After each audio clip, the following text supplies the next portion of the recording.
The boroughs, the barrels, I think, were in bad repair, but they were not to be replaced. So that is our hope that maybe Borough Council would consider doing something about that part of town and making a nice visual continuity with the rest of the town. So that's what we're asking. And we have members here of the garden clubs who would be very happy, as they do all the time, beautifully plant the planters. So, Thank you, Ms. Howard. okay.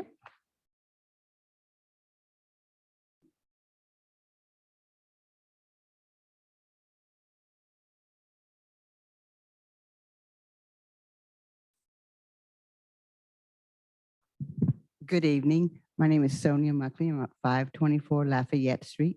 I spoke 2 months ago about the crosswalks at Lafayette and West South Street. Nothing has been done yet on painting the crosswalks on the streets. People are jaywalking across. Cars are not stopping. The stop sign at the corner of Lafayette and West South Street is completely hidden by a very, very big bush at 401 West South Street. Cars just roll by. People just jaywalk completely across the street. It's a very dangerous corner anyway. People go way too fast at that corner. If we could get something like we have at the top of Miller's Hill that says 25 miles an hour, that says 15 miles an hour for that curve, that would probably draw some attention to the fact that they're not supposed to be speeding at that corner. And if we could also paint that crosswalk, the pedestrians would probably cross there rather than at other spots. Also, I would like to call attention to the fact that July 4th is 2 months away. We've been having trouble at the Stenning Hills neighborhood. I live very close. We have fireworks there that are worthy of Longwood. Seriously, it's very, very big, very loud, very dangerous. And they're happening at Garfield Street, right behind the Lafayette Street apartments. They happen at Lafayette Street, on Lafayette Street, just above the Lafayette Street apartments, and at Scarlett Avenue on the other side. They've happened 2 years in a row. And these are not patriotic demonstrations. These are just people taking advantage of lawlessness to shoot firecrackers and fireworks in neighborhoods that they're not allowed to be doing. This scares children, this scares parents, it scares veterans, it scares animals. It's very dangerous and very annoying, for lack of a better word, to the neighborhood. I would also like to point out, if I may, since Susan was talking about beautifying the area, that although it is a modest and working class neighborhood, we have what is kind of a glorified junkyard on West South Street. We have a trailer park that is falling, a trailer that is falling apart. It's held together by duct tape. It has broken windows with glass holes through the glass. The houses have broken windows with bats flying out of them, with plants growing out of them. It's people come to our town too. They park there to go to here to Genesis for festivals and for breweries, and they walk down there. I see them in my neighborhood parking.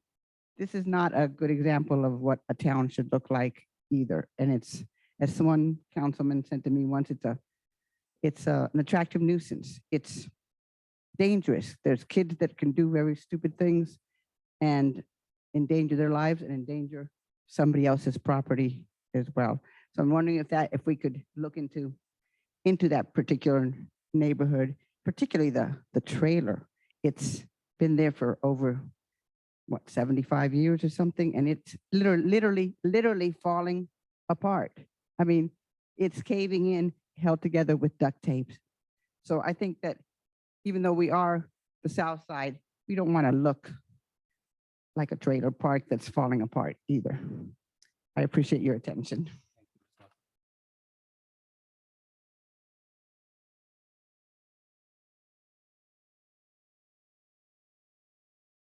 Thomas, 406 South Broad Street.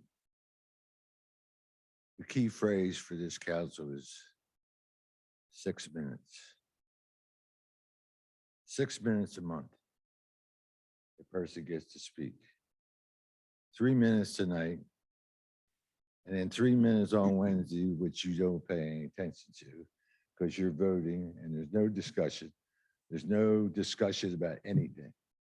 6 minutes a month. It's about an hour a year. You people are doing what the hell you want, when you want to do it, and you don't care what we say or do. You don't. Look at this agenda. Now, this is going to be all done on by Wednesday. I get up on Wednesday and try to talk about a couple of these things, especially the municipal parking lot that you're messing with again. And you cut me off and then you just go about your business and vote on it. You know, I am still upset, very upset with the 537 plan for the sewer. It was my understanding last year that you were going to settle with the Kennet Township about before from 2018 to 2021, before you even talk to them about anything. That's the only way to get them to do anything. Is get them to pay what they owe and then say, we will not talk to you about sewer until you settle the first part. You can't do it both. You can't, it just doesn't work with them. And believe me, I've negotiated contracts for almost 50 years. And some of them with Kennet Township, and I'm telling you, they're some of the toughest. Because they got money and they don't care about Kennet Square. Kennet Square is useful to them, they want it. If it's not useful to them, they don't care. Look at all the ground they got saved. They got third of their property in the township saved. Third. We have a 30-year contract for sure with them and they used it all up in 4 years. Now explain that to me. They got more sewer used than we do. And we've been here since 1923. And now they're begging for more. And that's where we have them. We don't need to give them anything. And they are customers, but they will come after the sewer plant eventually. So 6 minutes, an hour a year. A concerned citizen has no say, no rights. Just the abuse we try to give you because we want you to listen. We get no response. Now you won't respond to anything I say Wednesday because you've already passed it. That's 1 day for me to absorb what you're trying to do. And I get this tonight, so I don't even have time to read it all. It's ridiculous. You, Mr. Collins.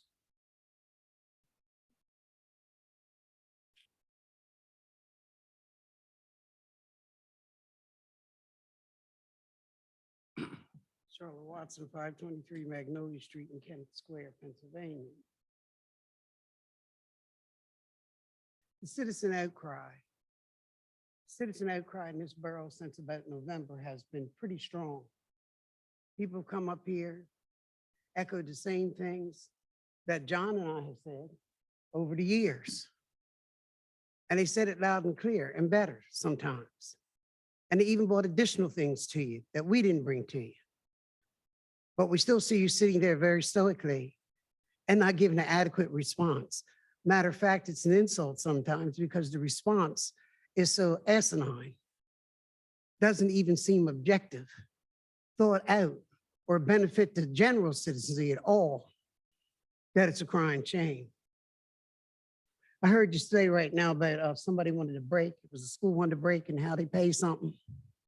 I heard you say that before about Kennet Township. They needed a break. They wanted, Genesis wanted a reduction. Kennet Township got a break. When did you give us a break?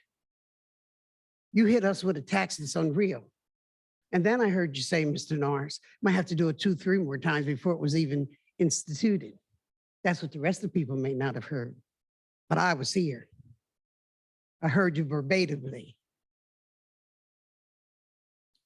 The school don't give us a break.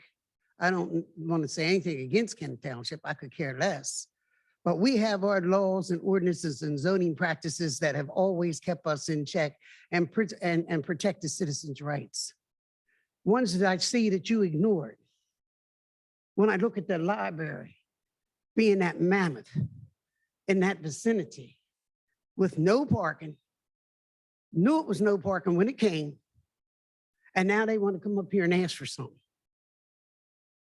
They have no right to ask for nothing because they assured us that they're following would park in our garage. Or is your memories that short? Oh, they can use the garage.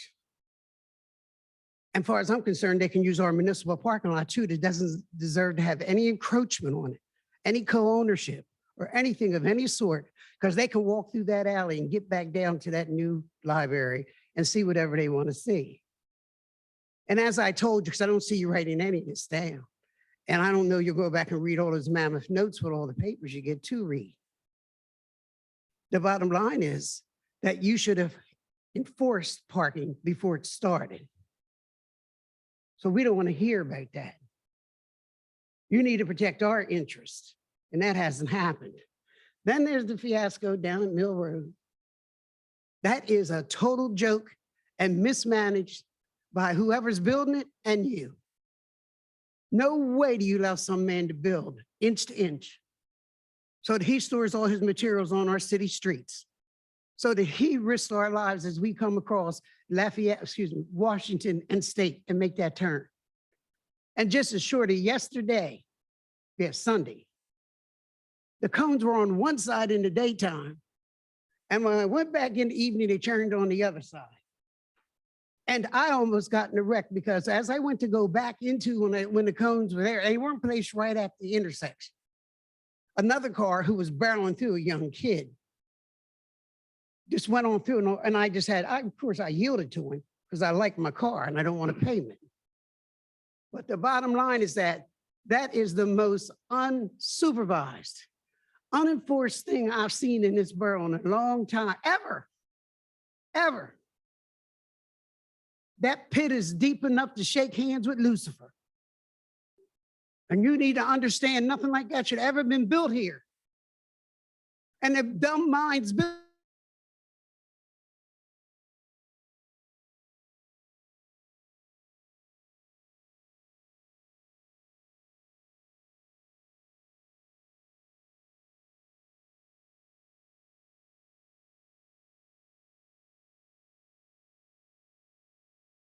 today.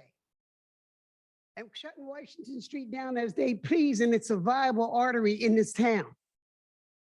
Should be ashamed of yourself, and you should be enforcing them people so much that they don't want to come back for nothing else. And I don't believe no engineer been down there. I don't believe no engineer been down there at all. As I sat on that metal thing and thought, oh, my car's, it's gone, it's done. Hell, it was something underneath of me that vibrated and shook. And I was like, what? You better get somebody down there with some expertise because our people didn't inspect them plans. Our people ain't been down there because I've been down there. I've been down there talking to the workers personally. When they started blocking streets and had an accident down in the Rite Aid parking lot, a hit and run, because they were blocking off everything and nobody knew they was going to block off anything. Somebody better get down there. And it's not our road crew people's responsibility. That's a bigger job. The other thing is, I always say, big government starts at the local level. You should have realized that when you start building all these things and the rentals start outweigh the home ownership, that you have totally destroyed your town. Because rentals only bring in transient populations. They never get secure and set in place. We want people in homes. We want people going to the same churches, the same school, organizations, so they know one another. We want people that are diverse. We want people diverse in not only ethnicity, race, economic status, marital status. We want to give everybody a chance, and you've destroyed that now. As the apartment buildings close down and they reopen under luxury apartments and phase people out as they did on Linden Street. And I'm not happy with that, Mr. Norris. I don't know that man that you told me his name was, but that should never went in a historic district. So they never even had another floor because we're violating our own codes. We should not have a house on that street with a sign on it advertising something as some kind of agency to draw people. And it's empty and been empty to disturb a neighborhood because we don't want them in the middle of our blocks. None of us. Thank you, Ms. Watson. I know you're going to give me that, but one more thing you're going You to said give one me. more thing last time. No, I don't care. Now this You is two need- things. You need to hear it because you give us 30 things each time we come. Ever since And this so far council you said- haven't hit on any of the agenda Yes, items. I That's have. what the time is for. No, it's not One thing. citizens' comments for One thing. anything. Don't try to change. One thing, Citizens' comments. one more thing, I hear you here, but don't lie up here and try to tell me One- I'm wrong. one more Citizens' thing. comments are any time. Ms. Watson, that's enough. You Yeah. expended your time. Yeah, you don't want to hear anymore, but Are I'm there telling any you. more public comments? Yeah, that trash seeing pickup a down hand on here. South Street. It should have been all over Ms. the town. Watson, please, Trash there's plenty pickup of should other have had people who would bins like all to over speak. the town. Ms. Watson, No, you're going to hear that I'd because like to- nobody can drive down there. I'd That like- is certainly an elitist mentality when you put one bin down in South Street and tell the people to get there and they don't even know it. But we have bins all over town and we pay too much for what we're not getting and what's not developed. Thank And you, these Ms. people need to Watson. start screaming out the same way I did.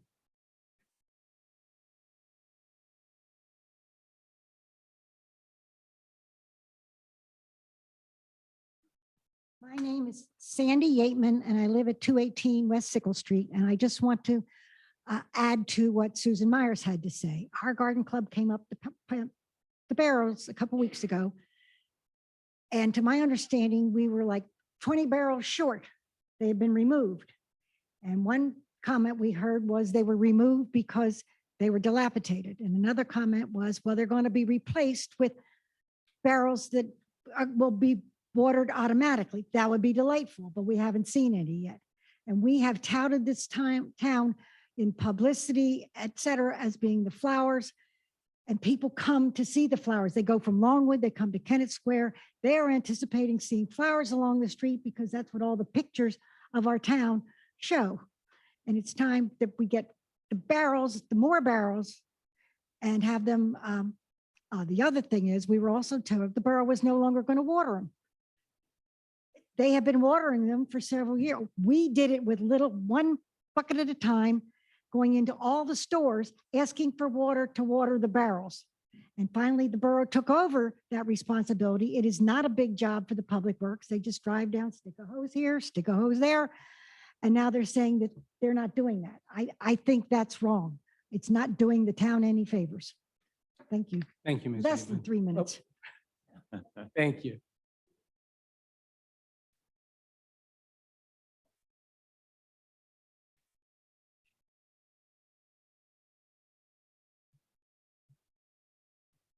Margaret Oplinger, 251 North Broad Street.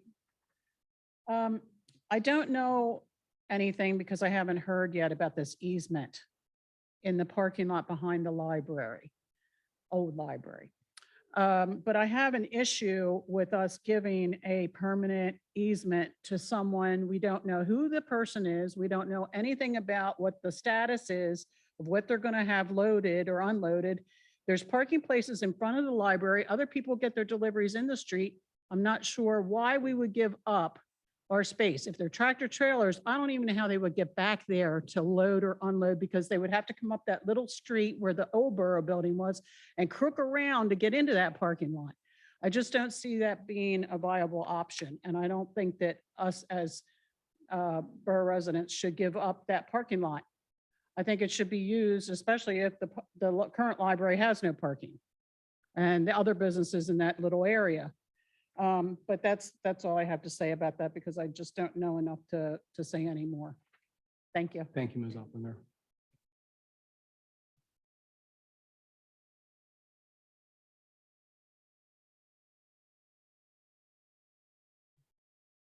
Hello, I'm Holly Peters and I own one of those buildings right near that parking lot. I'm at 109 South Broad Street. I'm one of those little businesses. And in our building, we've got 4 businesses. Right next to us, we have the American Legion. And if you folks were at the previous meeting where this was discussed, I'm just really going to cover what I said then, which is that I believe that it's in the best interest of the community to keep that municipal parking lot as is available for everyone's use. I think about the 4 businesses that are in my building, KBC, Groove Kennett Square, Carol Lasher Studios, and my business, Holly Peters Randall Rugs. And to the point about loading and unloading, we unloaded 17 pieces of furniture off of a truck last week, which is commonplace for us, and we got it done pretty quick. We've unloaded tons of rugs and carry them up to the 2nd level, which is where my showroom is located on a regular basis. And all kinds of things are coming and going from there. This weekend, there was a jazz festival. The parking lot was full. The American Legion banquet hall uses it all the time. And their events have as many as 300 people coming into town, into our town. Or let's be clear, many of those folks are from our Latino community. And the rent that they pay goes to support the veterans. And I think that's really the way that community should stay, to ask those folks who've been doing that in that manner for so many years to now, hike up to the municipal parking lot and give special dispensation to one entity. I just don't see the point of it. I think there's enough space back there for everybody to work together to be able to use it. And I'm just talking about the businesses. I haven't even touched on all the folks that just like using that parking lot when they come into town, handicapped people, people with children that don't want to unload on the street, people for shopping, coming into the borough to do business. So that's really the crux of what I want to say. I do think that before anything would happen with that parking lot, that there really needs to be careful consideration and like a feasibility study. I know that communities are changing and the way that people move around them are changing. But to the point, perhaps before we take these, like sort of say, okay, we're going to throw this out here and then pay for our sins later. I really think we ought to look at the bigger picture of the whole parking situation and where people land and where they park when they come into town. That is the last parking lot, as I understand it, in town. And I think it should stay public. Thank you. Thank you, Ms. Peters. And we had a hand up first, so I'm going to take the hand. It was up twice. Thank you. I appreciate it.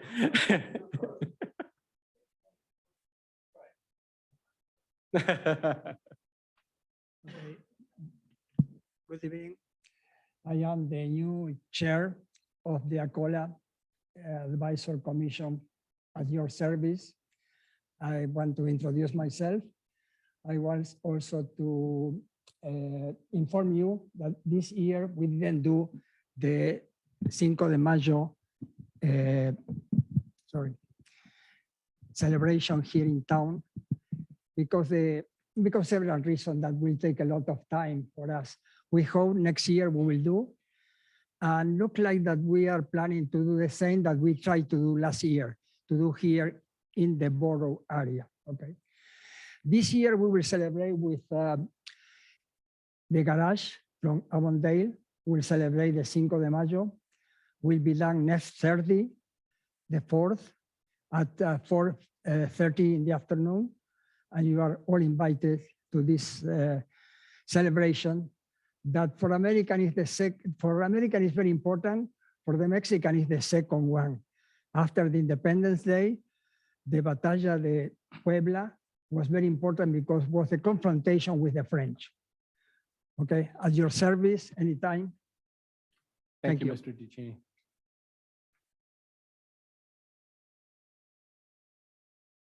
Thank you, Ken. No problem. Ken Edwards, 412 Meredith Street. A couple of things.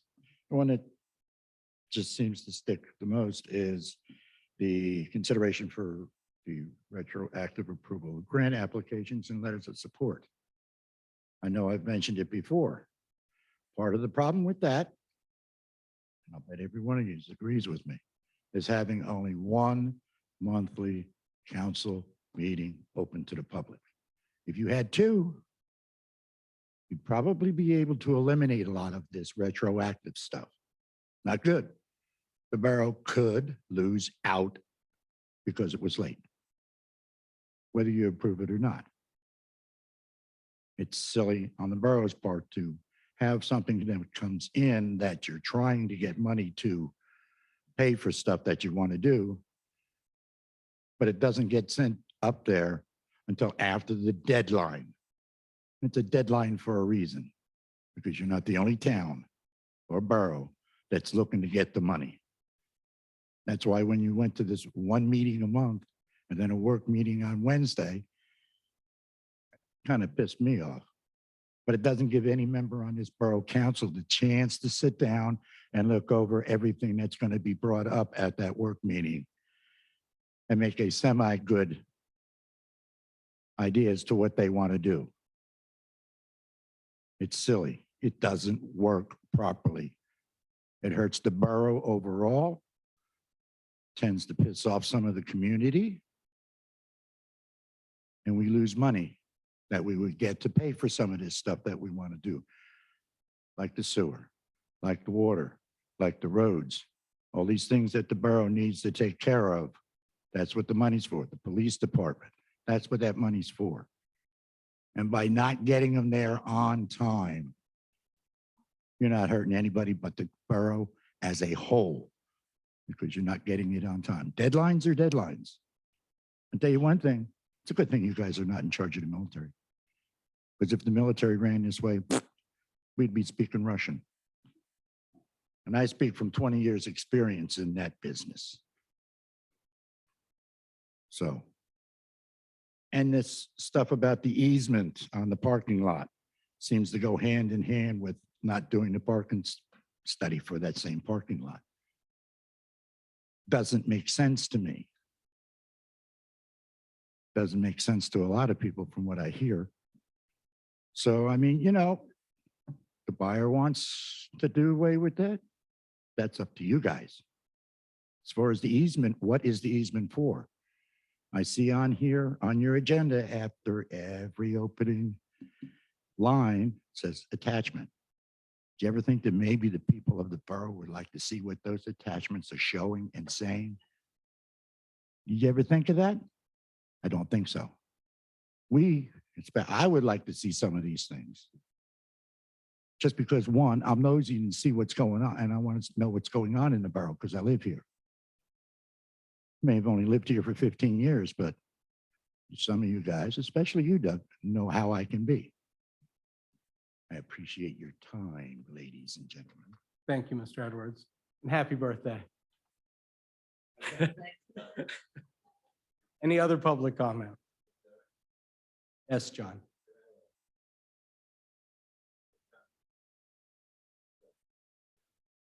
Absolutely.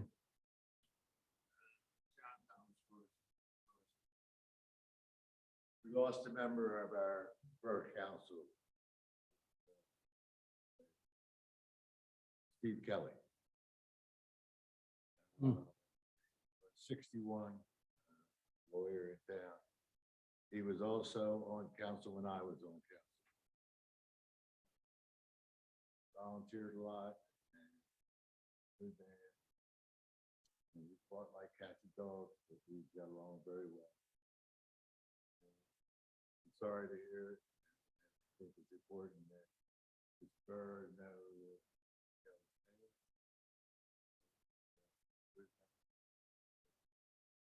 he has a wife and a son. Thank you, Mr. Thomas. I appreciate your words. Any other public comment? There being none, we'll move on to the reports. I do not have a president's report. I will move to the borough manager. Sure. Happy to provide some feedback. A lot of good comments here. If I miss anything, feel free to connect afterwards. Just before I lose some people on the flowers, we are going to continue watering them. I'm not sure where that rumor came from. And Kennett Collaborative actually makes the decisions on the pots or barrels or things like that. So we can connect you with them. But I don't know where that rumor came from. We're not planning to stop watering. So, and on that point, actually, we're looking for volunteers for cleaning up the east side of State Street as you come down Miller's Hill, the north side there. because that's a bit of an eyesore as well. We just don't have the funds to hire a company to do it, but we'd love to dress up that area and make it a nice entrance. So if you could leave us your feedback or your contact info so we can talk about that. Thank you. The mentioned crosswalks from the last meeting, that area is actually being paved. So it hasn't been painted yet because we want to pave it first and then paint it. The bids just went out. So just hold tight. That'll be late summer, early fall. Yeah.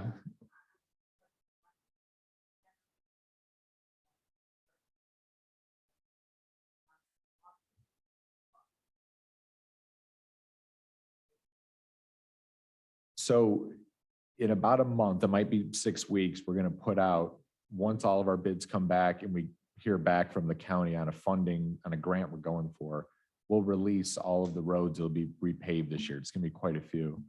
And then what we're planning to do over the next couple of years. So that'll give you a real roadmap for the work that's being done. So just hold tight on that.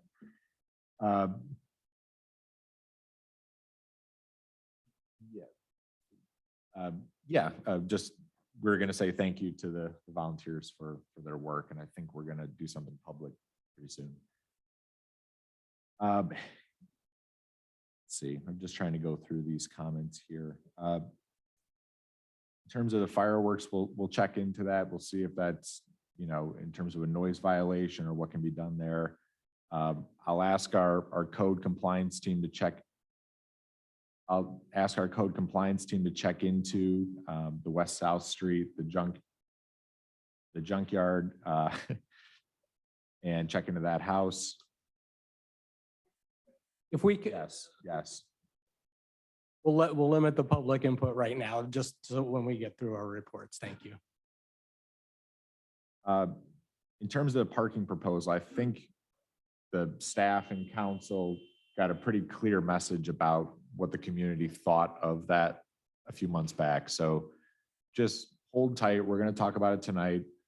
It's a much more scaled back version of that. So I understand you're seeing it now, but just hear it out and let's go from there. The same on the school district proposal. I think we just need to have that discussion at council here, and you'll hear what our thoughts are on that.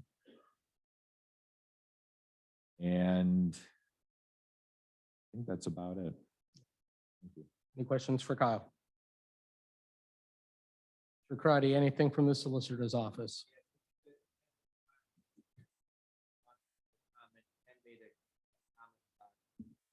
Attachment or reference to attachment in the agenda. Those are both posted on our borough's website on the public meeting documents, as well as Rachel has 2 copies of those packets up here before each meeting. Otherwise, I've got a number of different agenda items that we go through. And I look forward to talking to you guys. Thank you, Mr. Karati. Chief Holdsworth, Police Department. Council and Mr. Mayor and the public. So I did submit a written report to you this morning. Unfortunately, as the month closed yesterday, we weren't able to compile until this morning. So it is in the Dropbox now. If you have any questions about that, please feel free to ask. One thing I would like to point out, and I know this was a discussion point, I believe in the fall, with Mr. Norris had brought up, the call volume seemed like it had been dipping. And I gave an explanation as to why that was. Beginning January 1 this year, as you can see by the numbers are drastically higher, but it's not because there's some rise in crime or anything along those lines. We were categorizing things by grouping them to try and save the patrol officers some data entry time. Now, beginning January 1, the CAD, which is our computer aided dispatch, began a patch over project, which actually automatically begins a computer entry for us into our RMS system. So it cuts down on a drastic amount of report entering time for the officers. So now everything you see is more of an actual 1-for-1 of what the officers are actually doing. That's why you see for year-to-date 2023, the numbers are over 4,000 compared to year-to-date 22 was 2,300. So I just don't want you to get the wrong perception that there was something drastic that's taken place. This is just going back to how we used to document our officers' activities, just to clarify that. I don't have anything else to add unless there's any questions of me. Any questions of the chief? Fire Company, Chief Brady, any update? Thank you, sir. Committees, I'll start with personnel. We did not meet this month, but I am wrapping up Kyle's eval finally, and we'll be scheduling time to deliver that to him this week. Public safety. Our meeting this month mostly focused on the special events permits that are here, so we can address them when we, as they come up. I will point out for folks that don't know, if you don't know that the police department, there is a drop box for prescription medication that you want to discard. So if you've never been there or didn't know that, you can go in and drop off your medication. We want to make sure that the medication doesn't wind up into the sewer system. A lot of people think it's better just to flush it. We don't want it in the sewer system. And just to give you an idea, last month, we collected 36.3 pounds of medication, which is a lot of medication when you pour in what's left over. So you can stop in during business hours into the lobby and drop medication off. And there's a lock box there for it to be properly disposed of. Mayor. Finance. Mike, can I share two reports, if you don't mind, briefly, finance as well as the sewer? Absolutely. With the township. In terms of the finance committee, we had our most recent meeting, April 20th, Thursday, April 20th. Everyone is always invited to them. And briefly, we have our final year-end summary numbers in, pretty much where we expected them to be. Nick got us those final numbers. Overall, our general revenue was about 10% over budget, primarily from ARPA COVID payments of $326,000. Water and sewer very close to the budget projections overall. Parking revenues, the cost to do some capital improvements on the garage were less than expected. We actually ended up with $134,000 surplus, so a very good turnaround year for the garage overall. Solid waste trash was basically break even, as it should be. In liquid fuels, there was a small amount of money. I think it was $15,000 that we didn't use last year, but we are carrying that over into some large projects this year. Our audit first draft is due of June. We're trying to speed that up. And March, overall March year to date for 2023 is in good shape. And again, parking is ahead of where they need to be, and a lot of large capital projects are going to kick off very shortly, you know, as the summer, warmer season comes on. I also just want to make sure, there was a comment made earlier about me, at least as a finance committee chair, saying that we're going to have to raise taxes 2 to 3 times more. As far as I'm aware, we are certainly not planning. I certainly never said that. We can agree to disagree, ma'am. We can agree to disagree, but we certainly would right. not. Ms. Watson, We would please. certainly not want to raise taxes again, as What is Ms. your- Watson, Ms. Watson. What is Watson, your we don't need to start this. You have a problem. so. Ms. Watson. Ms. Watson, this isn't the time for this, please, please. So Chief. we certainly have no desire to raise taxes whatsoever. Holy cow. We had a sewer meeting with Kennett Township on the 17th of April. And we are required, like it or not, John, we're required through the DEP to do a joint 537 because we have an agreement with them. We also have an agreement with New Garden Township. New Garden has not been using their sewer capacity, which is not helping us from a revenue standpoint, but it's certainly something we're looking to try to redeploy. We are still working with Kennett Township because they have a contract for the amount that they have to pay for the sewer. What we're really trying to do is to get them to increase the cost that they're paying for the sewer, that they're not responsible to pay.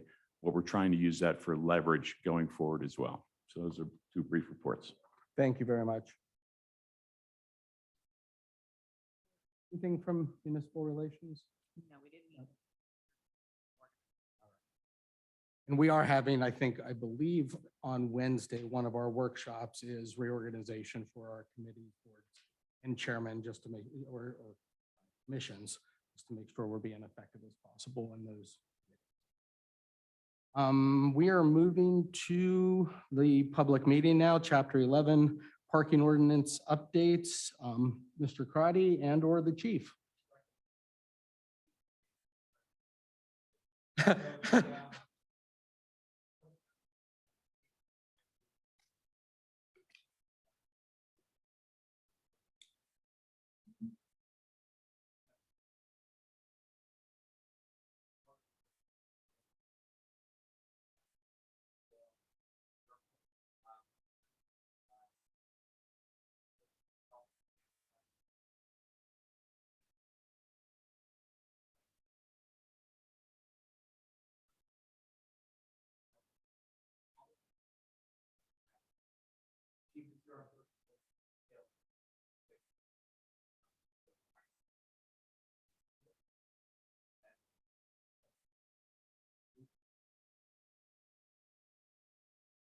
Is there any public comment specific to the parking ordinance update?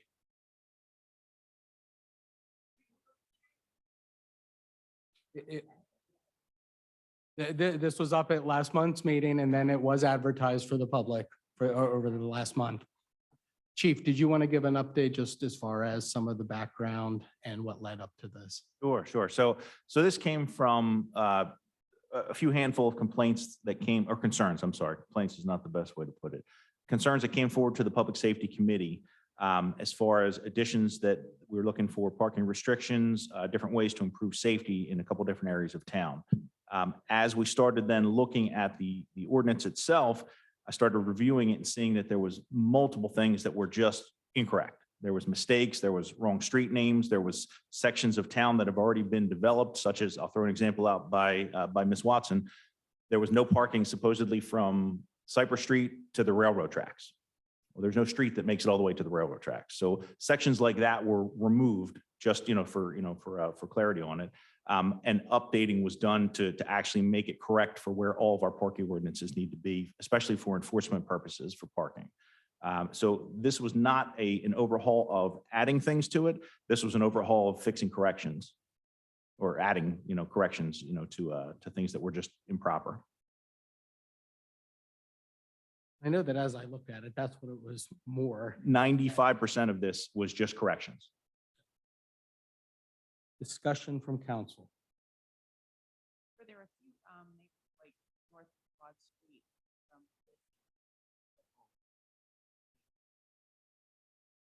That in place of permit only parking? Yeah, so that was kind of a crossover section. We have East Linden Street is considered part of our residential parking permit area, but then there was also a section in the, let me see if I can actually find it, that actually allowed for 2-hour parking. So it defeated the purpose of having a residential parking area only to then have people come there and be able to park for 2 hours without any enforcement possibility. So that section of East Linden Street was removed from that 2-hour parking. So it now is just all the residential parking. So it was a culmination of a bunch of different things that as I came across, it just didn't make any sense to keep them in there. So we brought it forward to public safety. Are there a few places where we're adding? We are not adding meters. Actually, we have added more restricted parking on, on Mill Road. Was one of the concerns that came up to public safety as far as where the residents for Magnolia Place's mailboxes are on the west side of the street. And there was concern that because of where cars were able to park, residents were having difficulty with traffic seeing them as they started to try and cross the street. So we added that as a no parking area. And then we also delineated in the ordinance the east side of Mill Road, which was part of the construction and the zoning, but it was not in our ordinance. So we added the restrictions for parking on there, even though the signage was already up, it just wasn't enforceable by our ordinance. It was a lot of it. It most certainly was, especially as I was going through it. So can I ask you, with on East Linden, with the churches being there, if you're saying that's all residential parking now, who are the people that attend that church? Where are they supposed to park? So church does have a parking lot behind it. but also most of the church activity takes place on the weekends when residential parking is not in effect. And everything would just be signed and more visible. We do work with the church as far as when there's funerals, large funerals, we'll actually restrict some area for them. Okay. Anything else from council? Yeah. I think somebody might have mentioned North Broad Street. No, North Broad Street is a permit street. So there was a few permits that were on the street already. Those are still actually staying in place. But I don't believe there was anything else done to a change to North Broad Street. Yes, sir.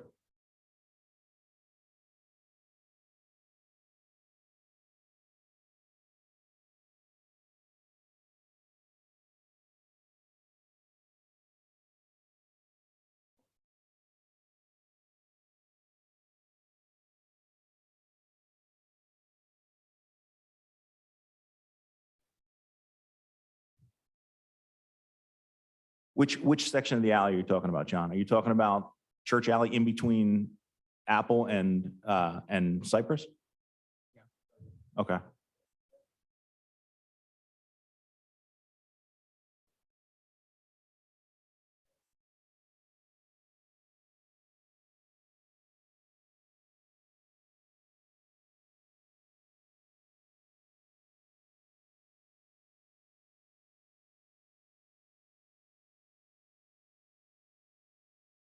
Is the hedges on the borough's property or the hedges on the bank's property? Okay.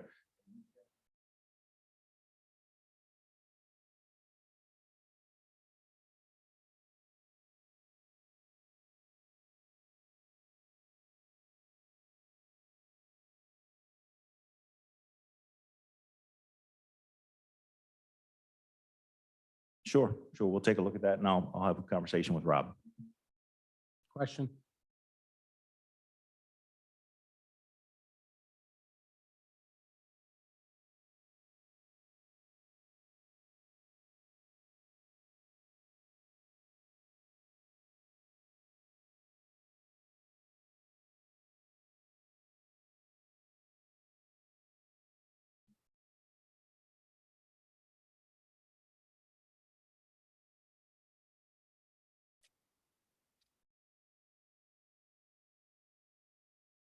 Maybe not comments. Any other questions regarding this ordinance from?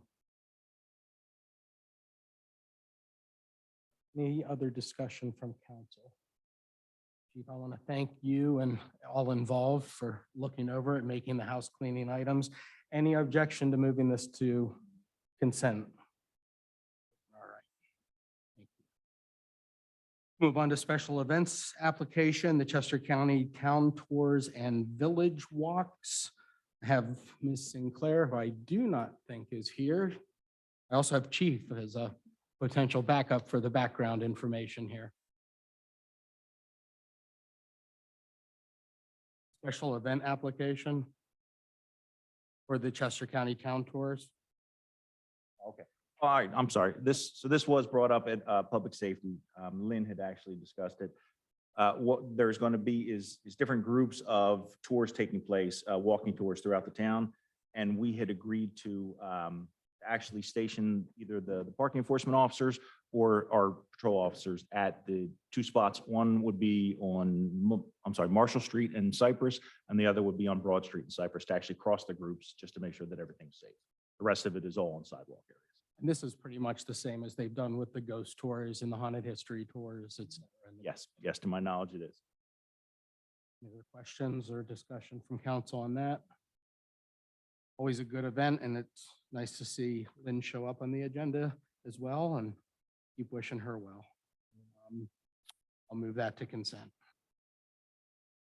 Considering the appointments of Esmeralda Carrillo and Eddie Garcia Hernandez to Acola, Mr. Ducini, anything that you wanted to present as far as these candidates?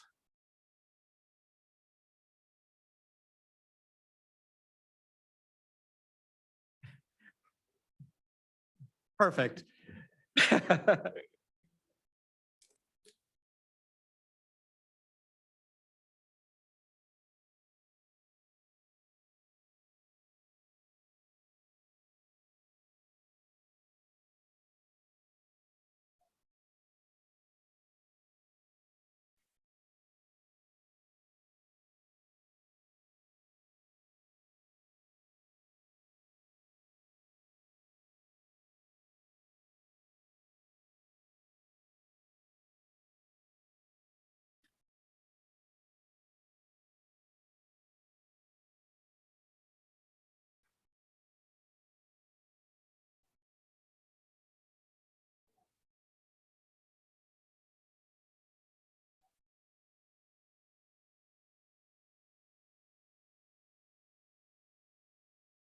Excellent.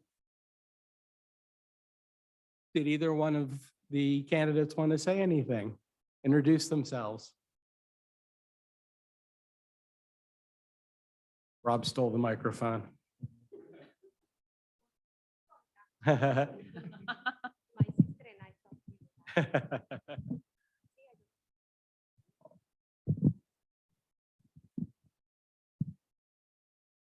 Buenas noches a todos. Mi nombre es Esmeralda Carrillo Niño.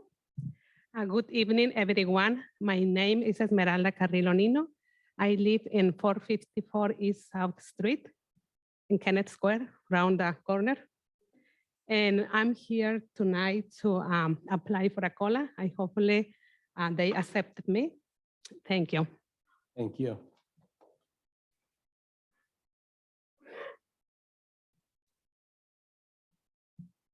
Good evening. My name is Aide, so it's easy pronounced I-DE, Aide.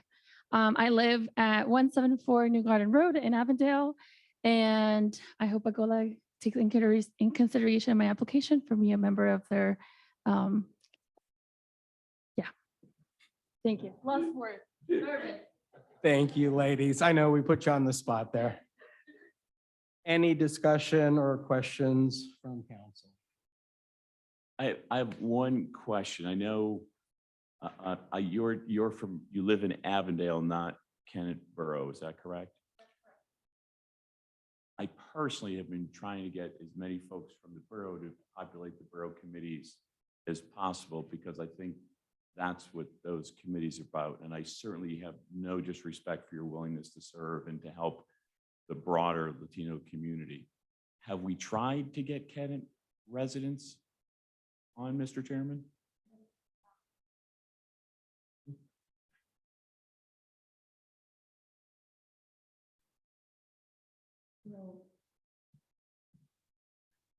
The situation of the community here that mainly are working in all this area is that they are spending, some of them, 60 hours per week to be working. So several individuals in our community that they would like to help, they would like to volunteer, they really don't have time. If you see, I am a member also of the LCH, and you see that sometimes the people is not able to go to the medical service because they don't have enough time. This, especially in some of our jobs, you don't have a schedule that is fixed. Sometimes they move you. So you have a schedule to go to the medical service, and they change you the working day, so you cannot do that. So that's a problem in our community, really. The second problem is that, I'm sorry, I exceed my time. No, that wasn't mine. That's a good idea. That is a good idea. I like it. That was a trial run. The other situation is that we are still under the situation to change our habits after the COVID, really. Several of our members, the young members that are working right now from the house, they are not totally adjust to the new schedule, So it's something that I believe that we will need to only be 2 years more to the time that we will put together a better situation, I don't know if you want to add something else, Kathy. Snyder?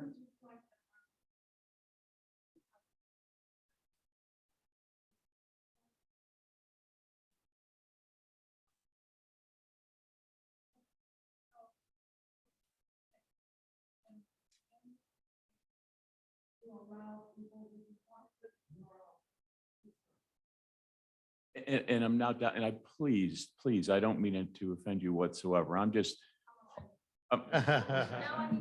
Well, you're not the first. And you're not the first to be offended by me tonight either. I want you to know that. And I certainly support you and am grateful to you and will certainly vote for that.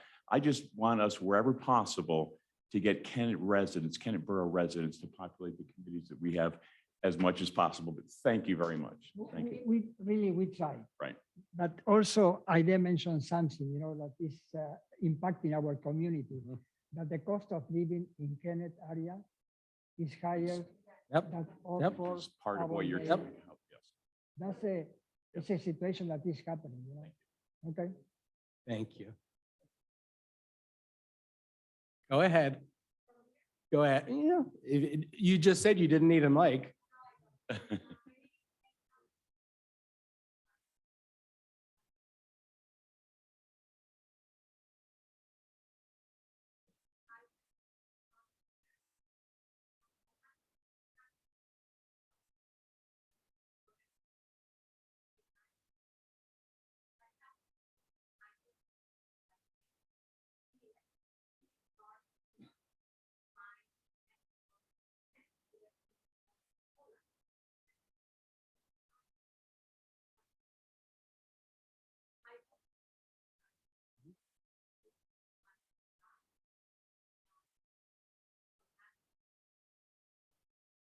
Thank you. Well, yeah.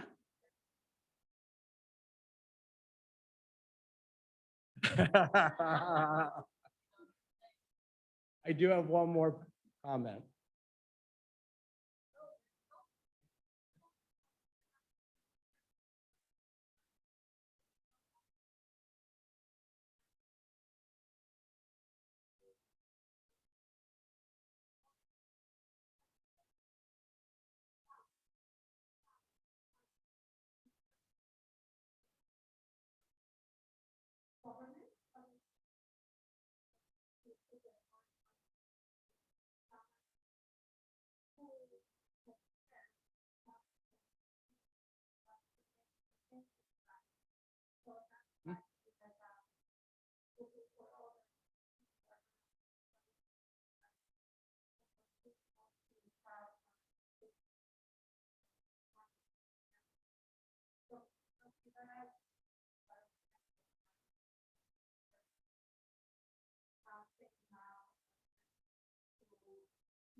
Yep. Still part of the community. Council, any discussion? I think we just really appreciate the fact that you are stepping up and volunteering your time. Exciting to see next generation coming up and taking part of it.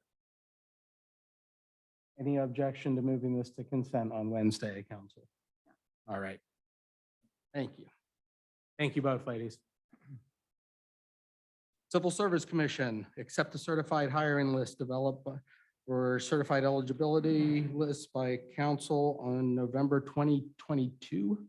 Yes, so this was brought up at last council meeting to charge the Civil Service Commission to then create a certified hiring list for a full-time officer should the position become available.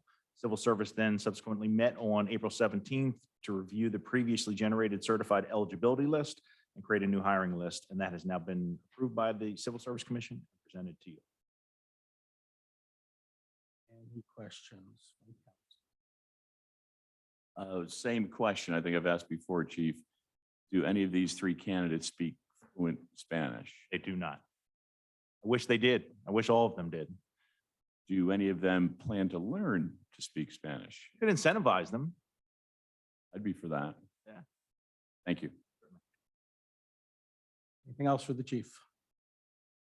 Any objection to consent? All right. Codes and zoning hearing board application for 110 East State Street, Top Dog Spirits. Carrie, did you need the mic?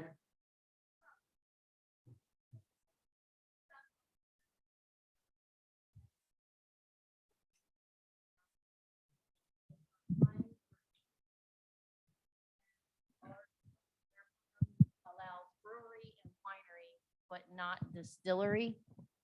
They are not going to be making alcohol there. They will be bringing it in, bottling or canning. I'm not sure which, so don't quote me. And then packaging it to resell. So they're basically asking for a variance to the use, allowable uses permitted in that district. In that we don't have distillery described, they opted to go for a zoning hearing. Any questions from the board? Any questions? And just as far as I know, since this is a zoning issue, council is not approving this per se, correct? No. We're just advising and basically giving our thoughts more or less.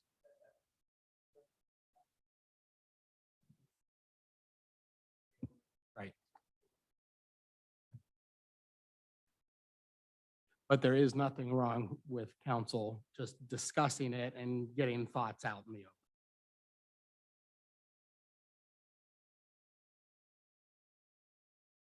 It's retail. Mhm. It's retail, but it's not a storefront. It is inside.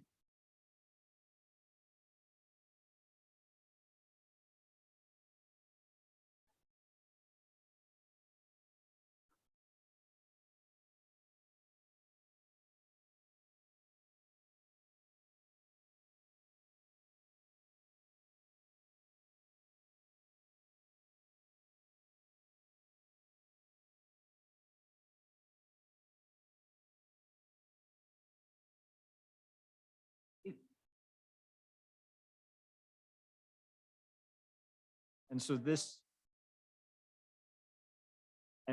is just looking for a variance, not for adding distilleries to codes. Right, Right. right. Yeah, I'm just clarifying. Yep. So we're not opening ourselves up to suddenly having a distillery in a high populated area. That could be an issue for.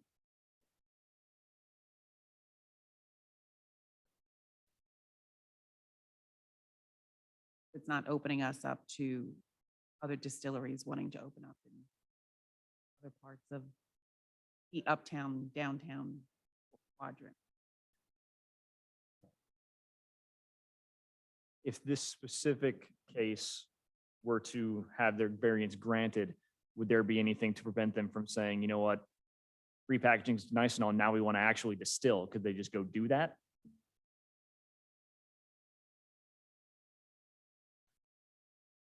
Okay.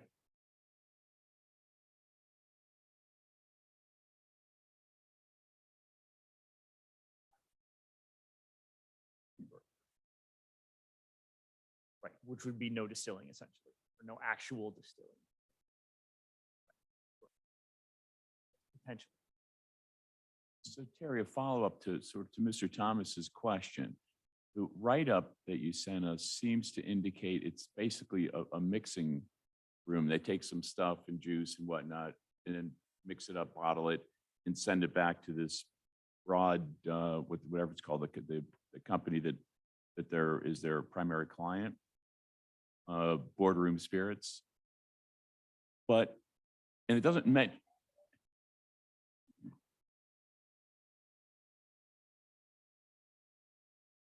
Right.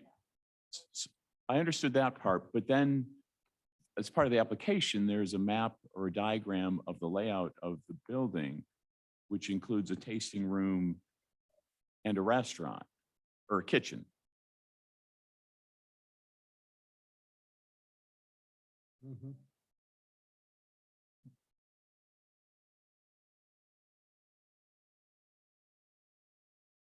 A tasting room is already.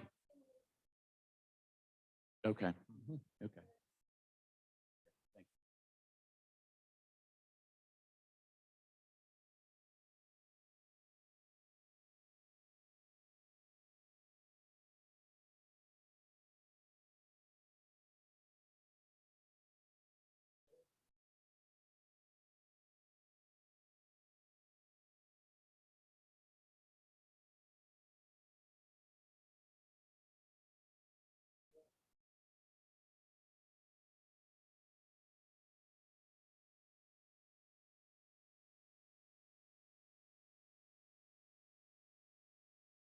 Yeah, right.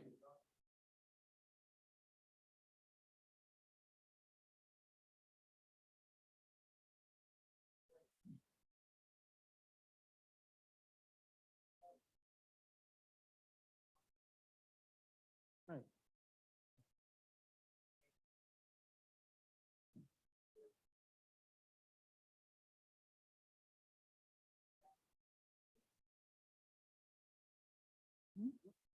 Yeah.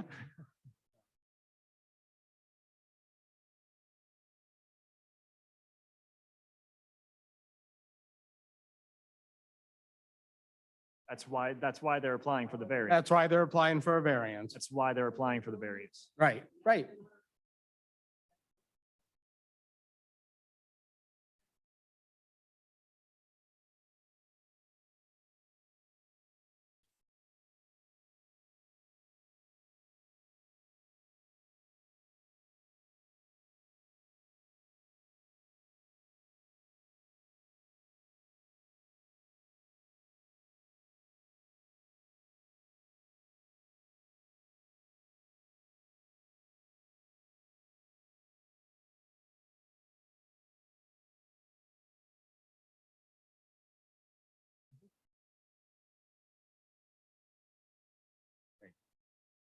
So will they have to adhere to the same safety standards of breweries that are in town as well in that room?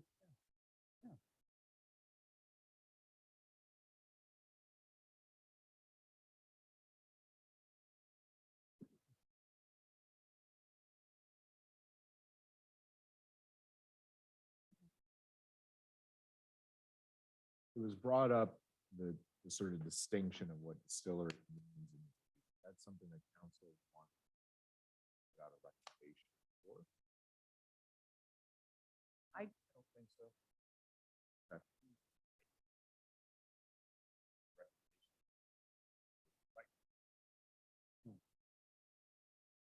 Is it possible to pull this off consent? to, We're not taking any action. Okay. There's no action on this. Okay. Yeah, this is purely discussion, just, I'd prefer that.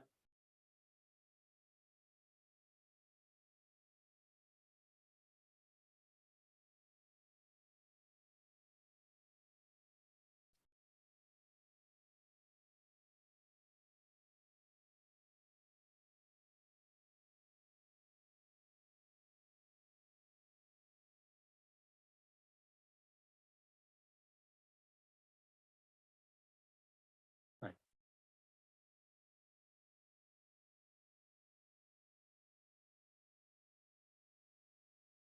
Right. Any other discussion? All right, so we are not taking any action on this anyway. This is just purely discussion. Police Department, the grant. So this is the follow-up and acceptance of a grant that we filed for in November of 22. We have been awarded through PCCD, partial award of $7,754 for the grant period of 4/1/23 through 3/31/25. And this is now for council to formally accept the grant so I can submit it back to PCCD with you. Yep. There is no match to this grant.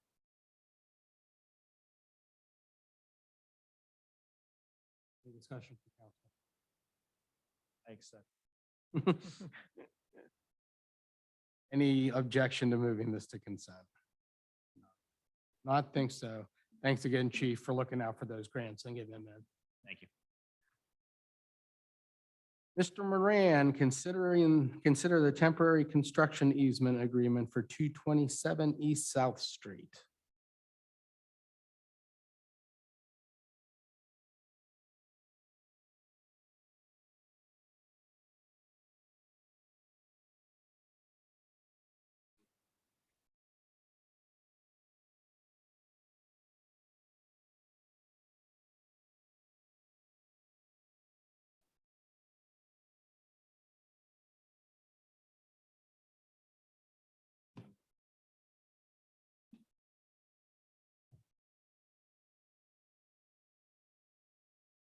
Questions, comments, discussion from council?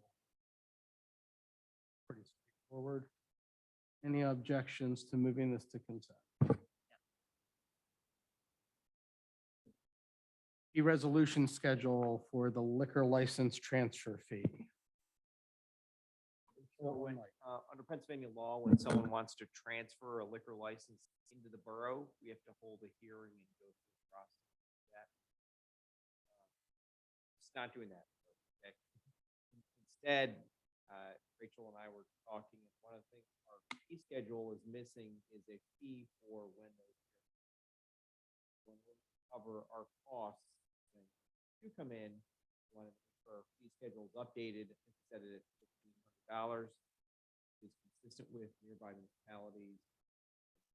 With the cost to run the advertisement, keep the lights on, reporters. So have we absorbed all those costs with previous situations like that?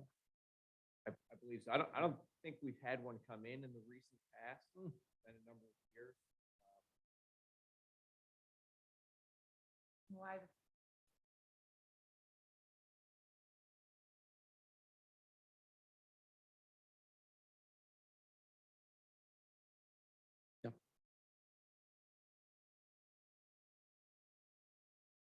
Thank you for looking out for our budget.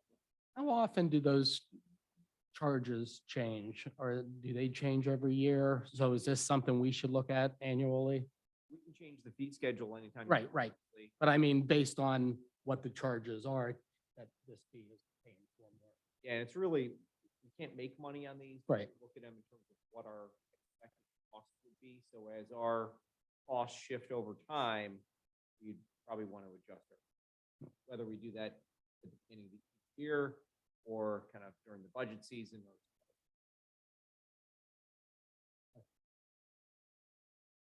Just a question that I heard that I'll pass on. Can we not just charge the actual cost? Can we not just pass on? the cost? Is that not how it works? No, it's not how it works. So we need to first, we need to make sure we get the fee up front because you don't want to try to run after your money afterward. Try to collect. Second, it's a lot of the stuff like the administrative time, the lights on, those are all squishier in terms of specific application. You can't say, okay, you took 2.5 hours to charge you.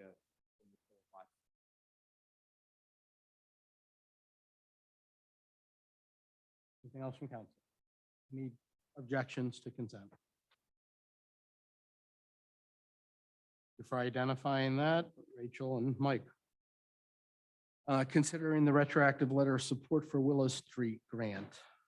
Sure. So the next two items are somewhat intertwined here. The first one is a retroactive letter of support for a grant we put into the Chester County Community Revitalization Program. It's largely an infrastructure program the county has.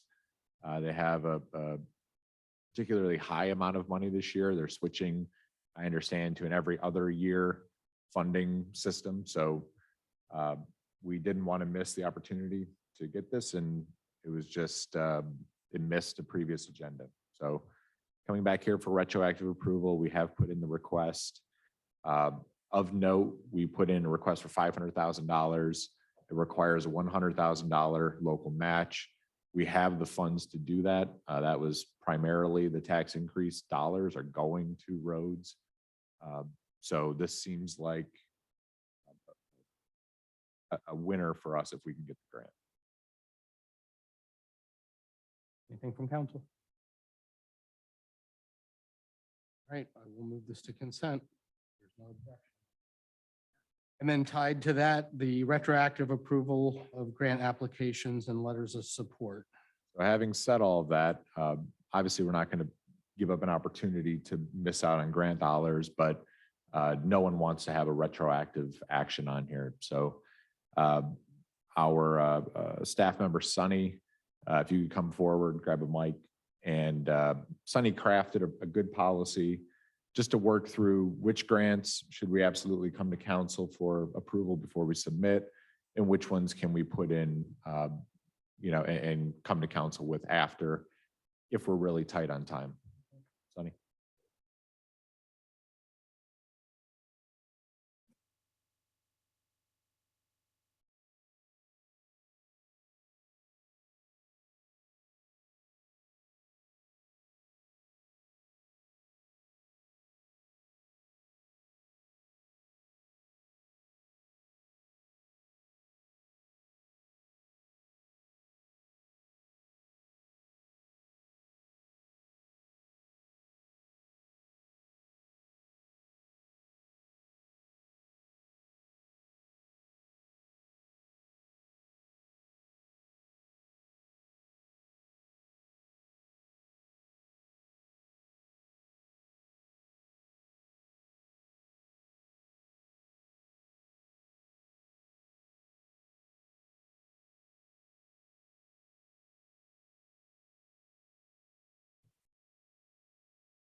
How often have you used grants, such a short turnaround?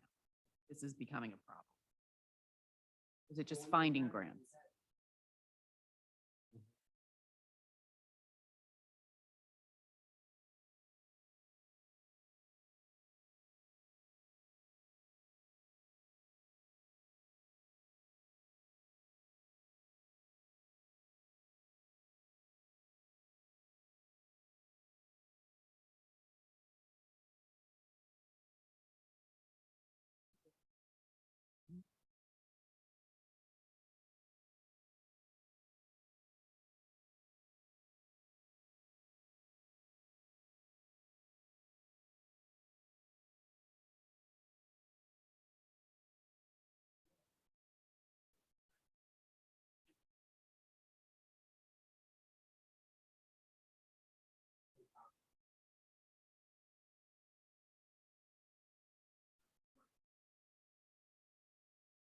Right.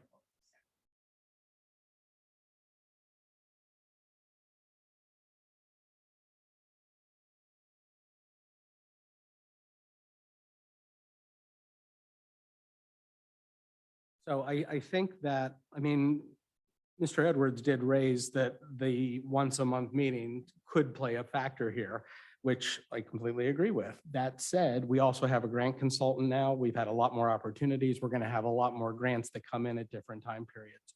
So I think it's going to be an issue regardless of when the council meetings are. And I think that the questions that we typically ask when grant applications come up are identified in this process. So I think that this covers it as far as retroactive. My only question is, and number 2, under the application approval, the project or initiative the grant is funding has already been approved by the council. And I just think been approved might be a little too narrow because let's say some money becomes available for something that didn't hit our radar yet, or we haven't gone through a strategic planning process. And if it is free money, no match, what have you, maybe have it already identified as a priority or approved, just something so it's not as limiting as we've formally approved.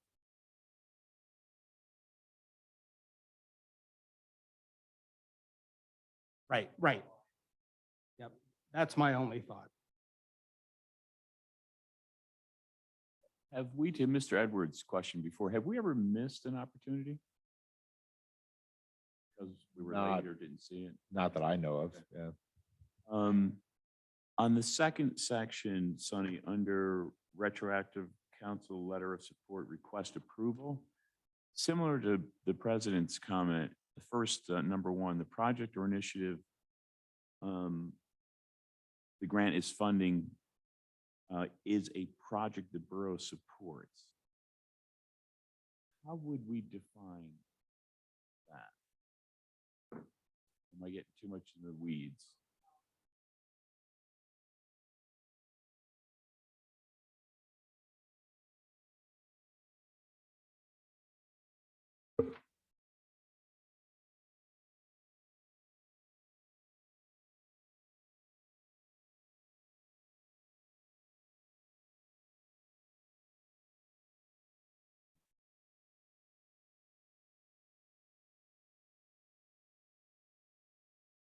Yeah, I was just trying to understand the meaning of that. I think it really largely tracks that comment 2 that we just talked about, which is if it comes out through either our strategic planning session, our capital plan, or our budget.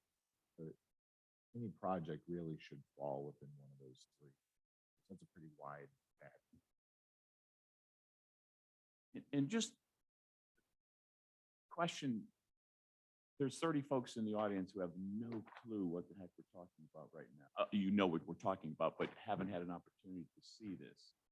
Is that possible? I mean, is there any reason other than Rachel's going to hang me as well as other folks? Could these be posted online prior to the meeting? Or is that a Pandora's box that we can't do? Mr. Solicitor, maybe that's you, Mike?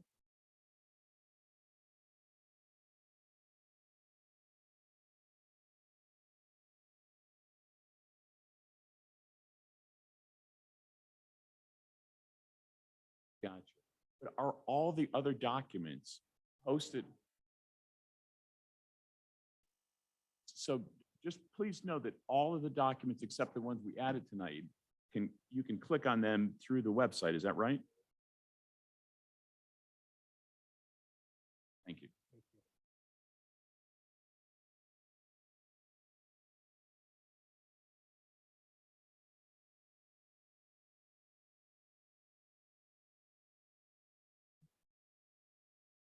For this particular item, Anything else from council? Sonny, the only one I have is after, on the back page, after point 3, that first sentence, the council will be made aware anytime this policy is enacted, would be maybe some sort of time frame or method of letting us know whether it's within 24 hours of enacting this policy, something like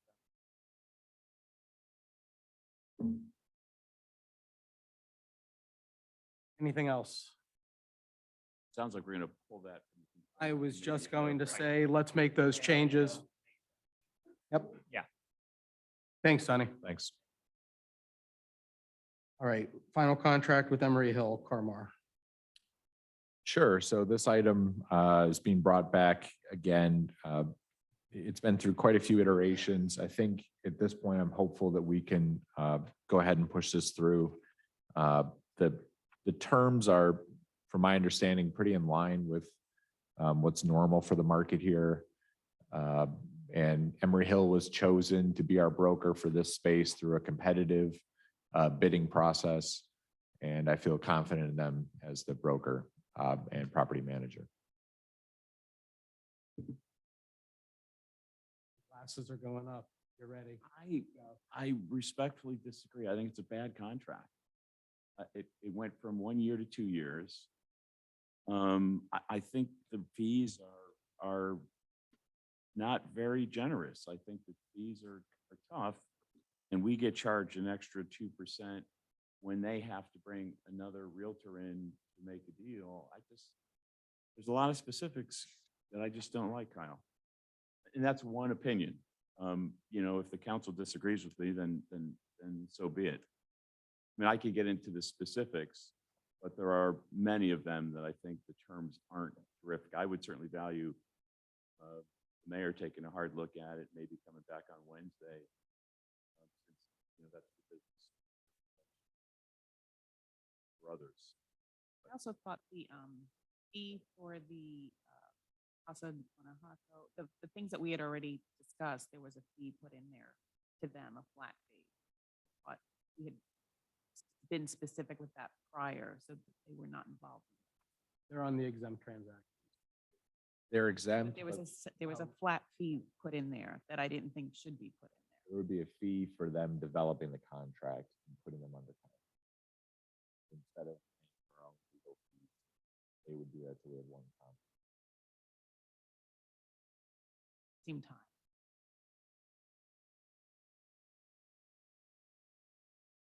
I was thinking, seeing that there's a handful on this exempt transactions list and hoping that some relationships will come from that. I'm looking at it to the property management services, I think are pretty nailed down. Bob, were you looking at both? I was. Those as well? I was, yeah. I think the fees are 6% first year, 5% second year, 4% third year, 3% for 4th through 10, and then 3% for renewal. They haven't really done anything for renewal. I know it's customary to ask for that. I just think it's an awful lot of expense for what they're doing. And I can be dead wrong. I just think it's a really onerous contract. So in terms of the process from here, this is a policy question, so it's well within the purview of council. I recommend from a timing perspective that we put forward a recommendation either tonight or at the very least Wednesday in terms of Emery Hill. I think, and I don't want to speak for you, Clay, but I think this is a pretty hard line on where they are in a lot of these terms. It's perfectly reasonable for council to say that these aren't acceptable. And then we would move on to negotiating with the second bidder in our process. I'll caution, there's no guarantee that we get to the right terms with any of the three, but from a process perspective, you certainly have that option.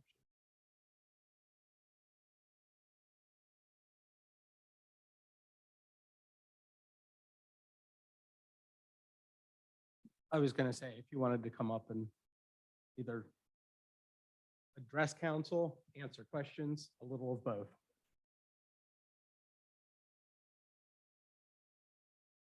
On one of these. My name is Clayton Hill. I'm with, is that on? My name is Clayton Hill. I'm a partner with Emery Hill. Greenville, Delaware is where I preside, my address. So yes, so we initially had a bid and I received comments back in which the fees were lowered. And so we did concede some of those points. As I think there's really three elements that are worthy of conversation. The first would be exempted transactions. And yes, we did exclude the things that I think were important. And that's fair because you're far along in discussions and we understand that. That's one part of brokerage. The other part is, bringing our years of experience to the table to consummate or to create the document that will be the lease that would suit this property specifically. Rather than pay an attorney to do that, we have tried and true leases that, we do 100 transactions a year, over $100 million a year. We have a dozen brokers. So we know what that contract should look like. And as managers of this building, we know how the tenants should also, how that you should construct the expense reimbursements as well. So I think that the minimum, the fee we have in there, the flat fee is really just our services after you've already identified that prospect. So I do feel that is fair. The second point is the brokerage fees. So these are, in my opinion, and that of my whole firm, these are relatively standard fees in the industry. And when we receive these fees, we split it with, often we split it with another broker. However, often a broker that is, most tenants will come with a tenant rep broker. When they do, often that tenant rep broker may be showing them a dozen properties. If 11 other properties offer a full fee to that broker, the 6543 you see here, and this property does not offer that because our fee has to be in there as well, then it puts this building at a disadvantage. You'll be less likely to rent it because whether it's right or wrong, the tenant rep broker can say, he can guide their tenant. These other properties are very nice. And I personally get a bigger fee taking you there. So if there's no broker override, it really means that if a tenant rep comes along and says, my fee is a full fee, we get nothing.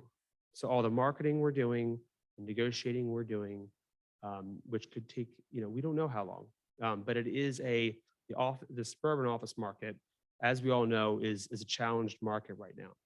We can't work for free, and we can't guarantee that a cooperating broker is not going to demand a full fee.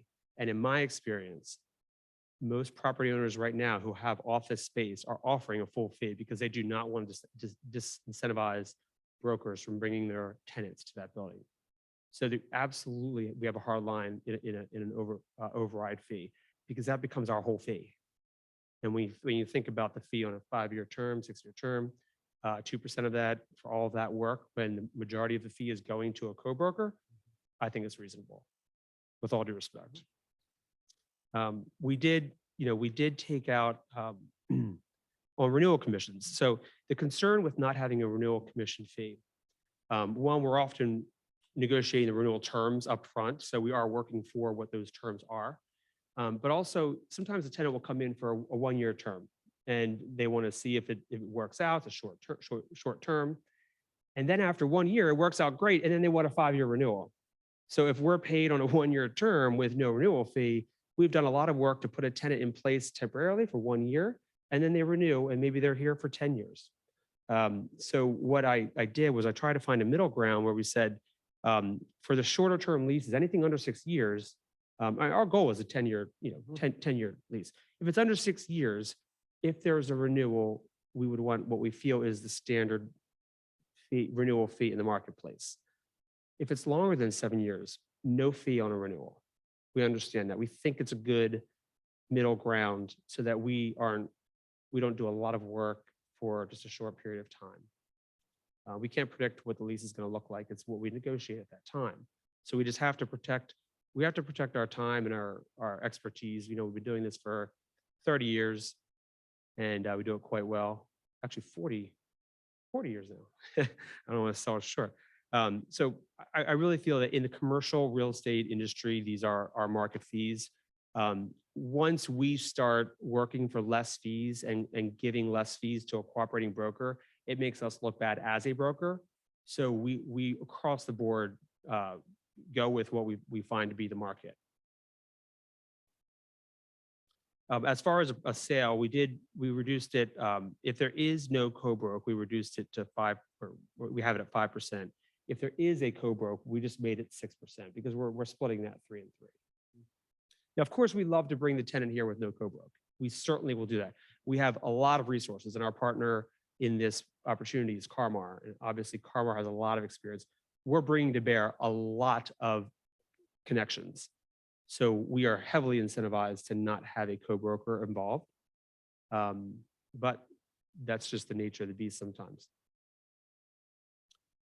And if you have more questions about the brokerage side, we could talk about So are that. you saying then that you're okay with taking your commission as you've outlined it here for years 1 through 6, and years 7 on would be 0?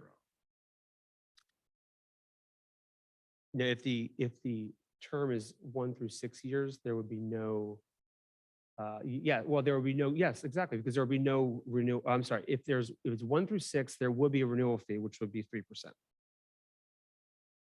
If they renew. Right. I thought you said, or maybe let me ask, would you be okay with your fee structure for years 1 through 6 as you have it, but agreeing to no commission for years 7 on? So if we do a 10-year lease, it would be 6,543 throughout. No, Right. I'm saying 6,543. 700. No, I don't feel that that's standard in the industry. I mean, we want to. This is council and Mr. Yeah. Hill right now. I agree that we want to create as long of a term as we can, and if you find that to your advantage, we're aligned in interest to make it as long of a term as possible. Not that we wouldn't do that out of our own goodwill, but we want, we should align our incentives. So the longer we can make that lease and this, in this property to bring you revenue, we would want to have a fee commensurate with that term. Mhm. I mean, I think what I would encourage is to, if you truly find it above market, somehow I'd like to convey, or get examples or comps as to, other buildings, as to why this is commonplace, why I feel it is. I mean, we really try to, shoot straight down the middle and not have exorbitant fees. It's not in our interest to do that because, of course, if we don't move forward, we don't do anything. So I'm just one council person. Mhm. So I'll take probably 20 questions, which I'm happy to go through, or we can have a separate phone call afterward and we can pick it up the consent agenda, whatever suits the group.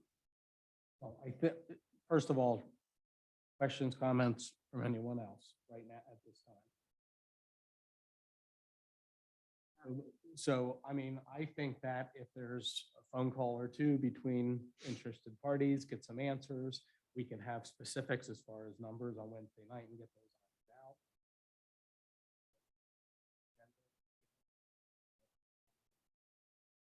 Just holding it off. I mean, you can get some questions.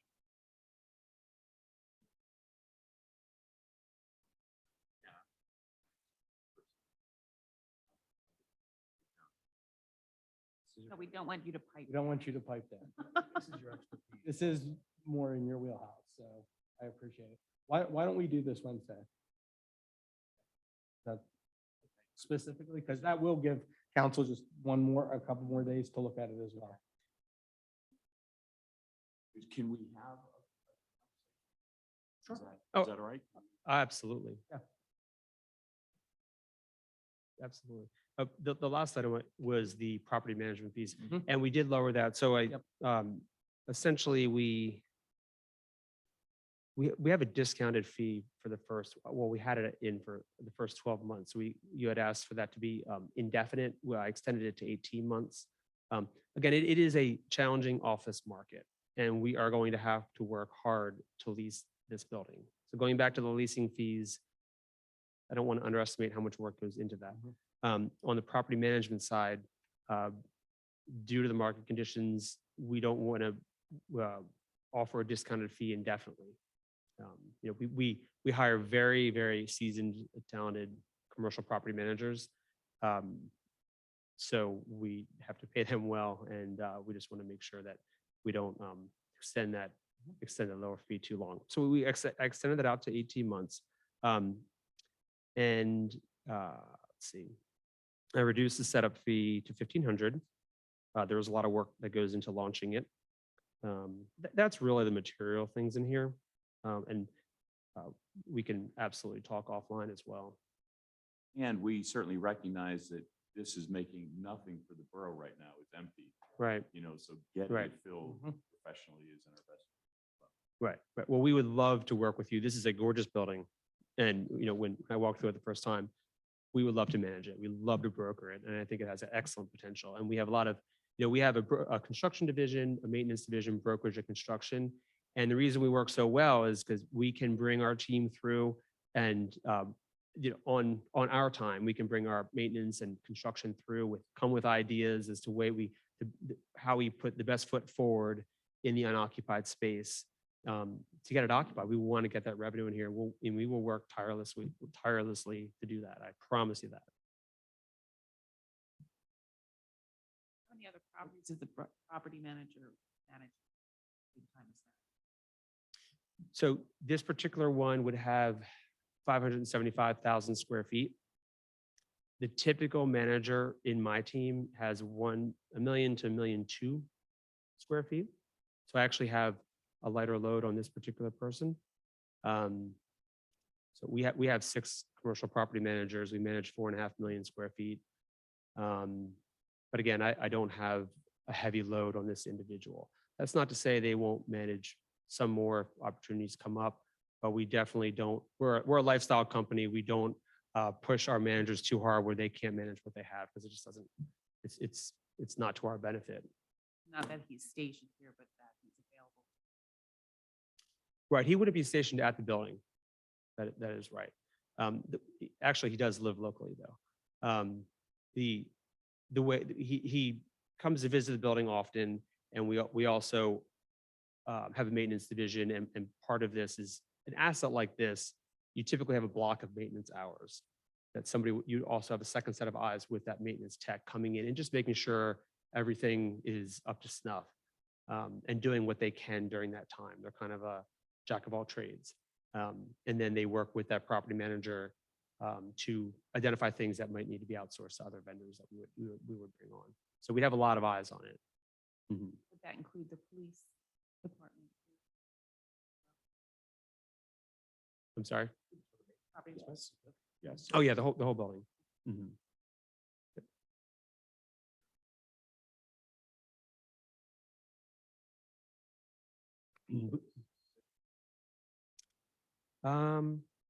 I'm always confident with any notice, because if we're not doing a good job, you shouldn't have us here. You could make it 30 days notice as far as I'm concerned. And actually, it was a 1-year contract, and I didn't extend it to 2. Yeah, your side did. I'm happy with 1. It does take a while to ramp up, so we at least like 1 to make sure we're kind of breaking even.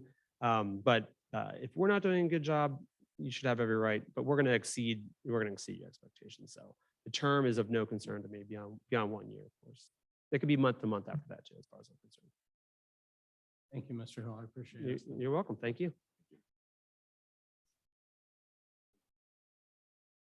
All right, so moving on to the easement request for a portion of the municipal parking lot for the buyer of the old library.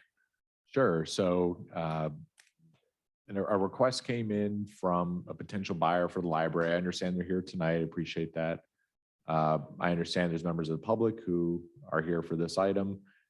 So Rob, if you could you give us a sense of what the initial proposal was and what a few of the options you and Terry have worked through over the last week?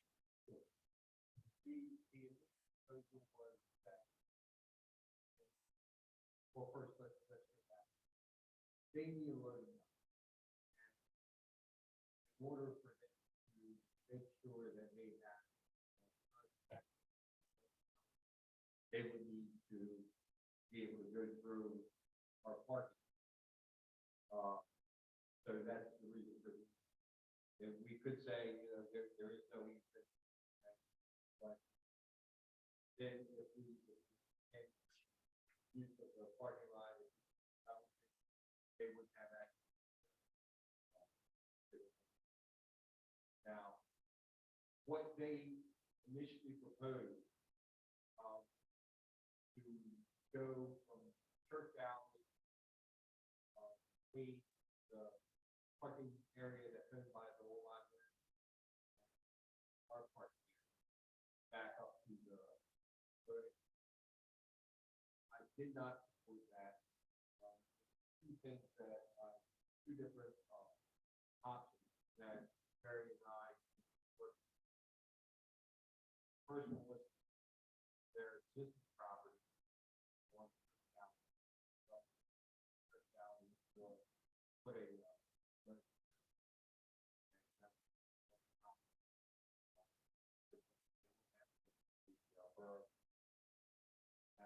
another one was to go from Apple Alley, keep Apple Alley, where as you all said, park and keep that all set in. Keep it with following from Apple Alley up to the loading ring. One side, but it would allow us to have maintain parking and either the parking on the south side of that. So we asked you to come in and talk about it. See what we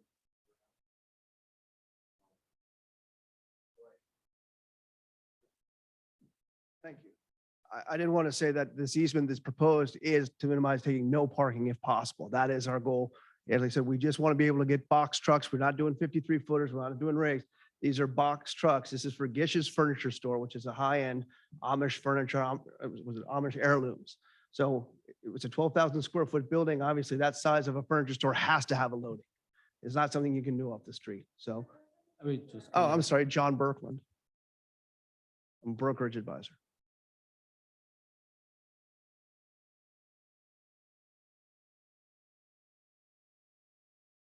So to that end, we're just looking to make sure we can ensure we can get those vehicles in and out.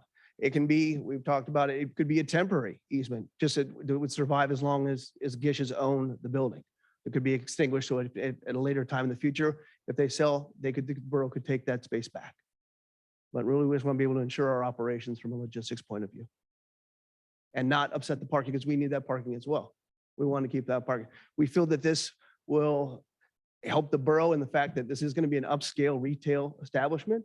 It is going to help the community. It's going to be right along those storefronts. They're going to put a significant investment into the old library building, clean all the asbestos out, give it a new facelift, make it a nice shining retail store for along State Street. I think it'll be a very welcome and a great addition to that retail row, and will fit in perfectly with the restaurants. I think they really like this location. We feel that it'll benefit the borough in that way. We got employment, we'll bring taxes, we'll bring benefits. So the two options, Rob, that you presented as far as the west side of the existing library, where they would own it, it's their right. We wouldn't have to do a thing. Have those come, I mean, We you did. were given both those options. We right? were, Okay. and we actually. were at- What we- were the thoughts? Well, we were there this afternoon before the meeting. We Great. came and we're on site. On that church alley side where you're talking that door, if you're familiar with entering the library, you enter at a split level. Mhm. You're dead center. So having a loading area in the split level doesn't really isn't conducive to getting things in and out of that building. The architects looked at this, did the survey and figured down where it is, there's a lower level door on that side closest to the post office. That's where it makes sense to put it because that would go right into the lower level and that's where we need the loading be. We would love to keep it on our property and not have to stand here and ask for an easement of sorts, but we looked up and down that church alley side and it just doesn't seem feasible. And then that second option then.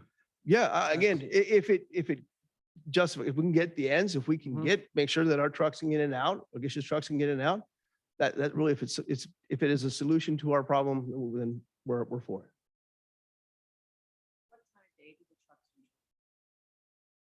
I'm sorry. I'm Michael Gish. I'm the owner of Gish's Furniture. Yes, first of all, I want to address your concerns. I don't want to lose a single parking spot either. And so I totally agree with the community as far as the importance of that parking area.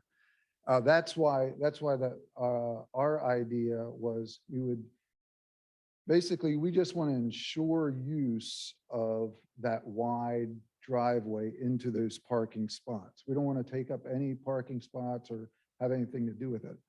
Typically, we would have one box truck there a week, probably an early morning.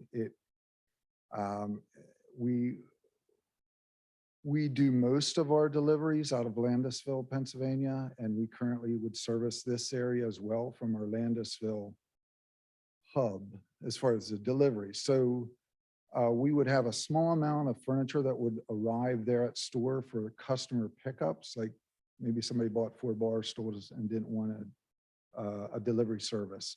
They could go there and pick it up. So with that spot on the east, that's the east side of the building, that's where it'd be a customer holding for their furniture. So they bought 4 bar stools or bring the store truck is what we call it, would bring it in, it'd sit there in our back room, and then the customer would back up in that same spot, pick up their bar stools and go. So did that answer your question at all? So it's trucks and customer pickup. Yes, yeah. But again, if you look on that drawing, we do have room between, our space, the property line, we do have some space between our parking spots and the property line to access our parking spots. But to get a box truck in there, we need a little bit more of a swing to back down in there. So we just want to ensure that we would have that swing. Now, it sounds like the community is very adamant about keeping that parking lot. So it sounds like we'd always have that swing, but we're investing over $1 million in renovations to this property and as well as purchasing the property. So we have pretty sizable investment. And so we'd like to ensure that we have the ability to get our truck in there. Right, and time of day sometimes helps because then if Yeah. it's not full with cars. then it's Exactly. less likely.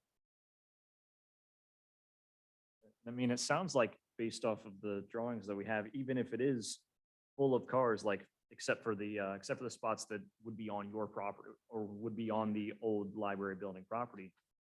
If all of the rest of the property that the borough owns was still full of cars, you would still have enough space. And ours. We Right. could have, that parking lot could be completely booked. And as is, we could still get our trucks in there. And if anything, if this easement were to be granted, it would just be something that would encourage the borough to keep it as a To parking keep it lot, as a parking lot. which is what yes. the public wants.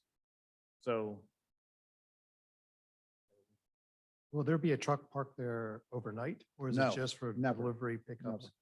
Maybe once or I hate to twice a say week? never, but there would be no reason, the only reason that I could foresee that a truck would be there overnight is if it broke down, which we have all brand new trucks. So we try to keep a new fleet. So, and it sounds like you're predominantly planning for this location to be like a showroom more Yes. than yes. Yeah, we currently have 4 retail locations, 3 in Pennsylvania and 1 in Baltimore. This would be our fifth. So, yeah.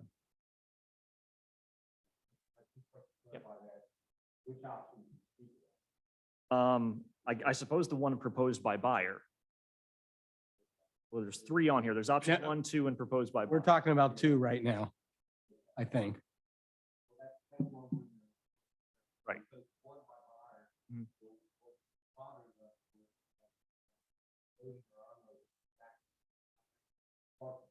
Mhm. Okay, got it.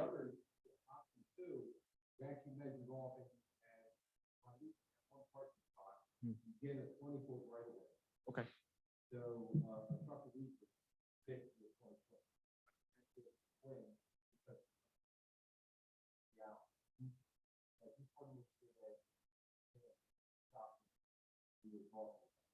Thank you.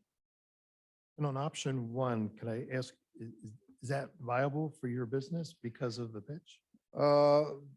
That would be like the best option. That'd My be only a- concern is your truck is how's it going to go in and go out? You pull in or do you pull out? You go off of station. Oh, Person in? that would be, because the way everything's built out in the building with our customer holding spot in the back east corner. So we'd be all the furniture would be crossing the entire store to get to the back holding center.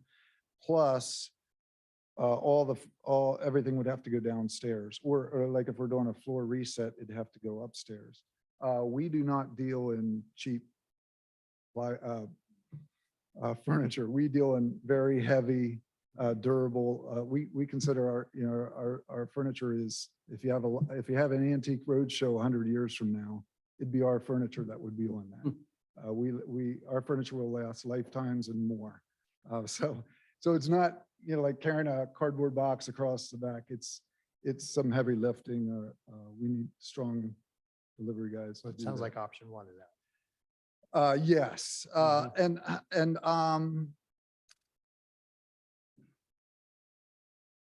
I mean, I'm to hear, I guess I'm just questioning again. So your main issue is that these would block like our truck would block parked cars that were in there, or?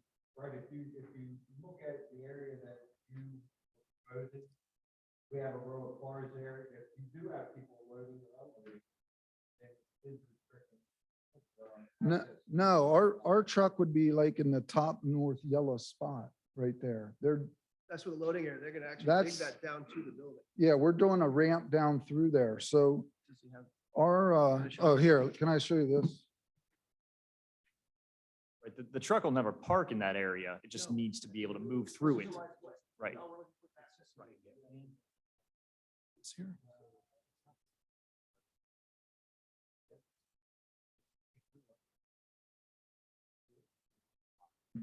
And they wouldn't. What is it? What's there? Okay. It's just access.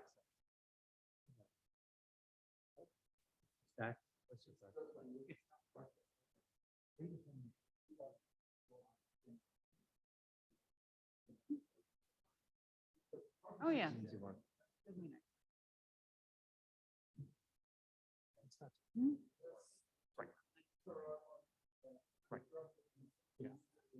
For access. So this doesn't change. It's just the access part. It's the swinging back up. It's come through and back. It's not parking here. Yeah, I got it. Yep. Thank you. Does that help clarify? Would that alleviate your concerns, or?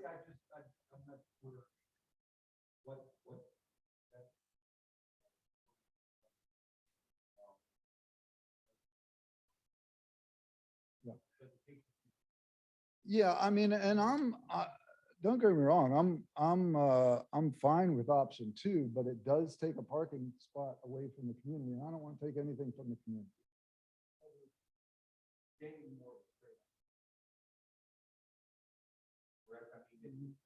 Yeah.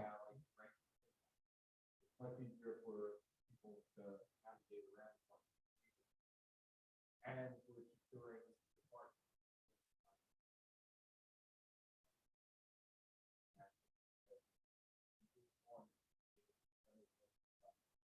And so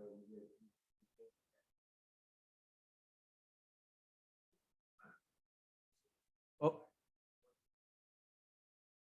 Thank you, sir.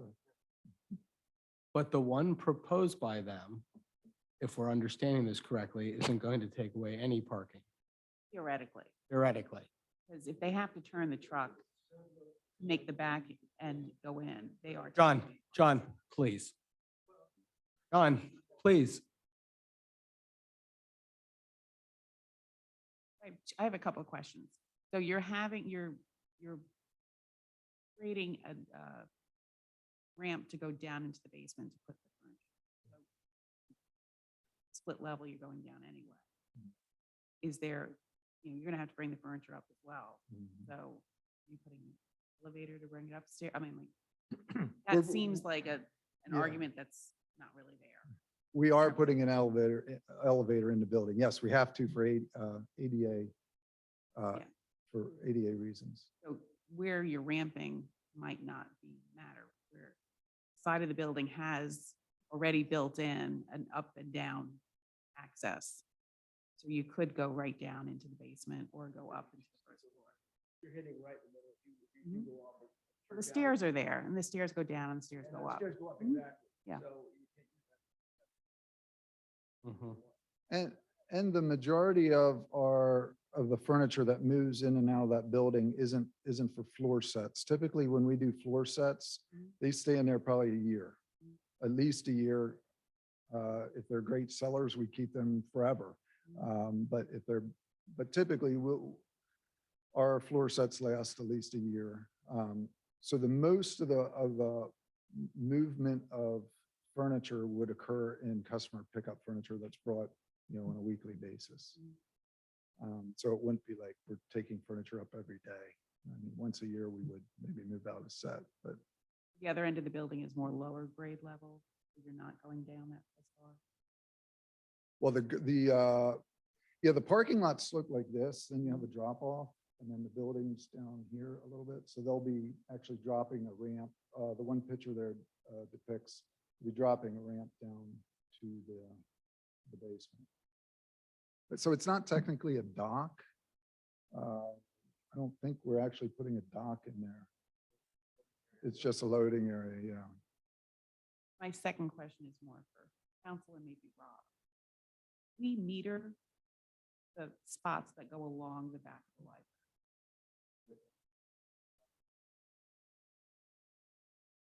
So we knew those weren't ours. Okay, are we going to continue to meter those spots? We don't know if there will still be parking spots there. Because it'll be their property. I think it's important everyone knows that that back row of spots that sits adjacent to the library is not the borough's land. Those meters that are there, that's not borough land. Am I correct? You're correct. It's on the library, it's on the library land, yes, you're correct. So it's just, I think it's important for everyone to know that up front, that is Yeah. not the borough's been lucky. The library has been allowing the borough to use that for a number of years. Welcome to Kennett, by the way. What's that? Welcome to Kennett. Thank you. This is the first borough meeting I've ever been at. It's a little interesting. I think it's a good use of the building. I personally do. Are you open to working with the council or representative in terms of hours and making sure that festivals and those sorts of things aren't interrupted as part of this agreement Sure. if we go there? Definitely. Are there any fire? I guess it's certainly a question for the fire company and EMS company, just to make sure there's no concerns about a full parking lot and getting access to if an ambulance needs to get in there and that sort of thing. Are you okay working with the fire company to do that? Yeah, Fire in marshal. reality, the actual space where parking spots are, nothing will actually change on that entire drawing. So nothing changes as far as from a space standpoint we aren't creating any spaces, we aren't taking any. Now, some of our spaces, we're changing those spaces into a ramp that goes down to the building. But it's not encroaching out into that driveway at all or anything. Okay. And can I assume you're open to a reasonable fee for the easement or use of the easement? Well, that is, yes, yes. Yeah. Thank you. Well, we'll, I guess, try to work a deal with the library. I mean, to be honest, in these times with interest rates skyrocketing, this project is hitting its top limit. As far as we have, I think, over $250,000 in asbestos removal of that property. So your community has been in a building that has asbestos for, but anyway, so, but yes, we definitely want to work with the community. We want to, obviously, if we're investing millions of dollars in this community, we want it to be a healthy community. And we want to be a part of the festivals. I mean, that's a huge draw to us as well. So yeah, we're excited about that, really.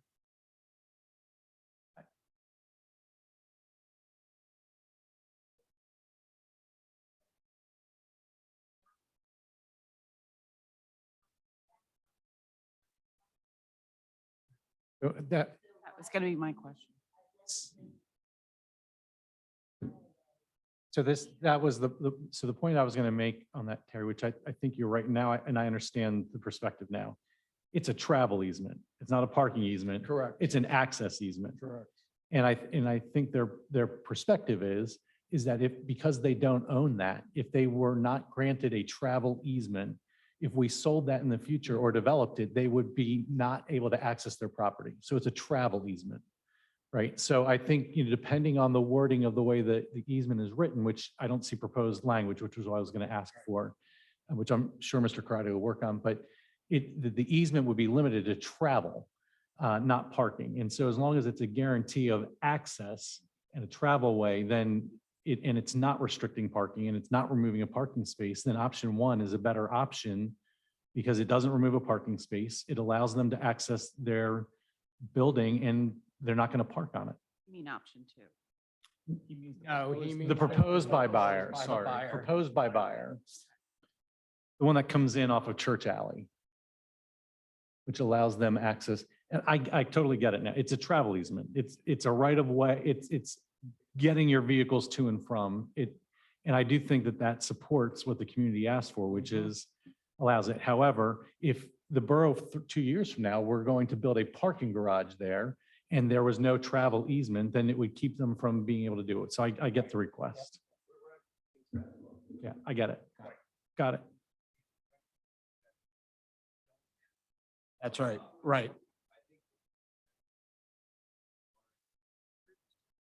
Yeah.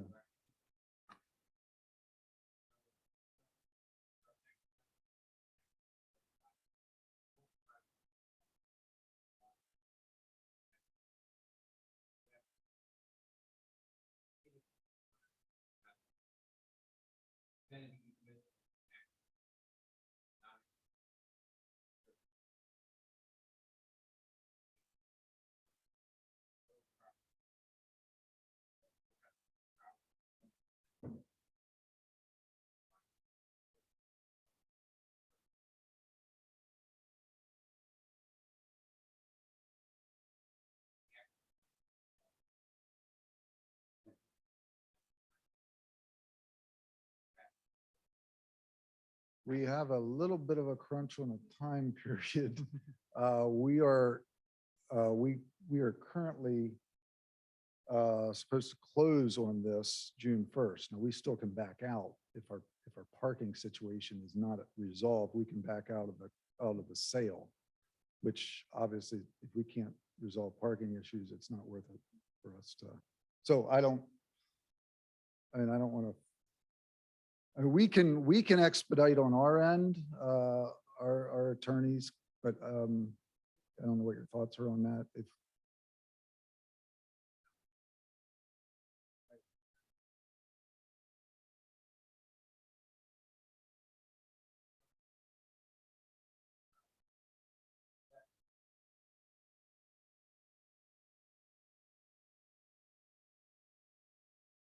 Not going to happen by Wednesday night. The answer is always no if you don't ask. Because we understand the time crunch, we understand the.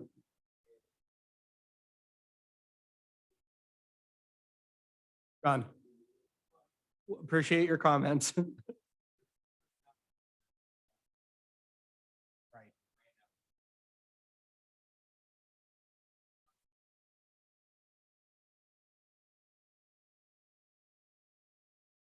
We do have a meeting on the 25th. I do want to keep that very laser focused on the topic at hand at that meeting. Is there any objection from council to meet at 6:30 that night on the 25th and do this specifically before our other matter? at hand?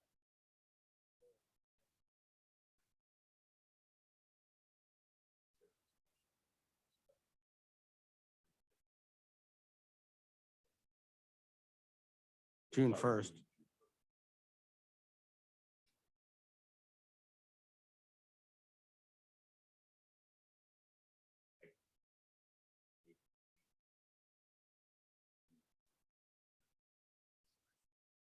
Like, how much time do you think you would need to have at least a relatively complete draft?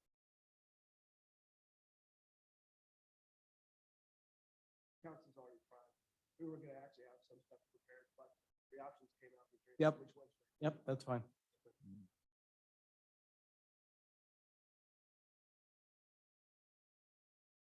It'd be just like a Zoom.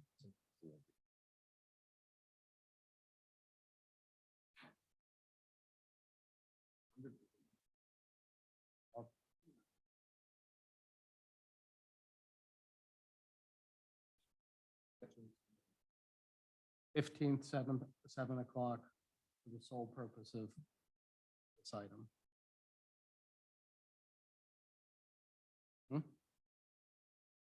Kyle will be here.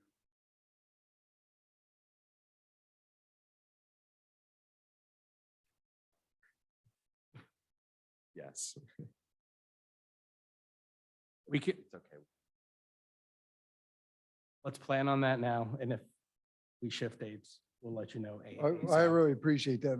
And I feel bad that you guys are gonna have to work an extra night because of us, but, no, I don't know if we could have done something It's different. okay. It's okay. Happens. But direction wise, I think that there's consensus that this is the direction we want to go to. As proposed by the buyer. Is there any chance to get that parking area surveyed? So we know that Do some background research on it, sure. a surprise to most of us that it's not ours. So I think in due diligence on property that we've been maintaining for all these years.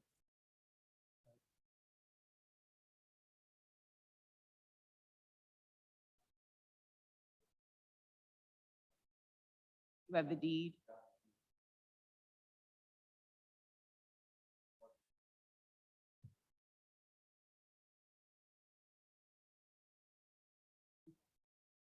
I just want to make sure that we've done that homework.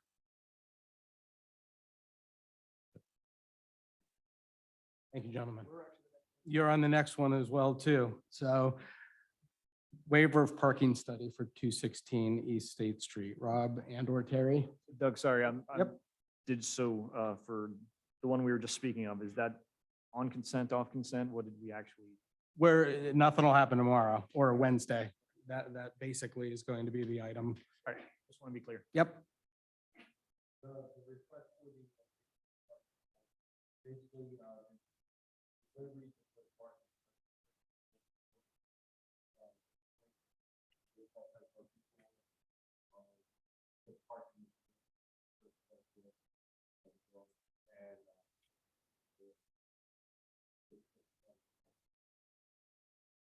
You feel we're a less intense use, less traffic use to the library. I mean, I completely agree. The ordinance is well defined as far as what this specific business needs. This isn't a study per se that is definitely needed, but not specific to this. Any other discussion or thoughts from council?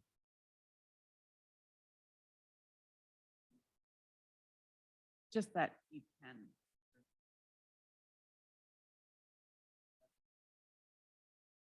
Agreement.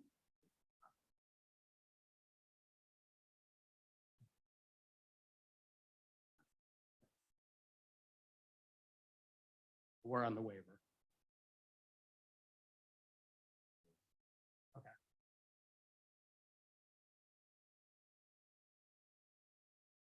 Approval of bills paid.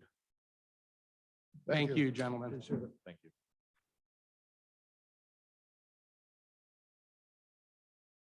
Who's taking- Sure. Nick, you want to kick this off? Bills paid?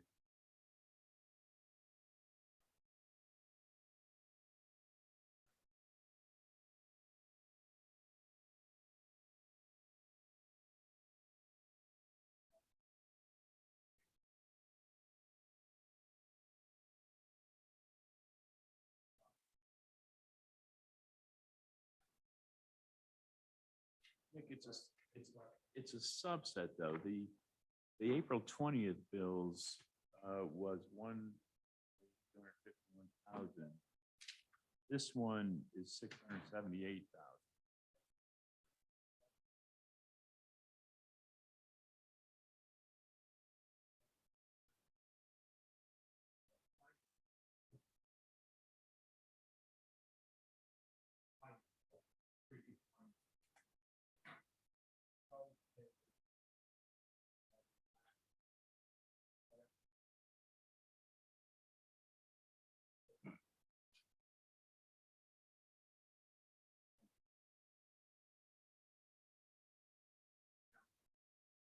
Understood, but shouldn't the new list, the May 1st list, be inclusive of all those that were on the finance committee list? And then the additional week.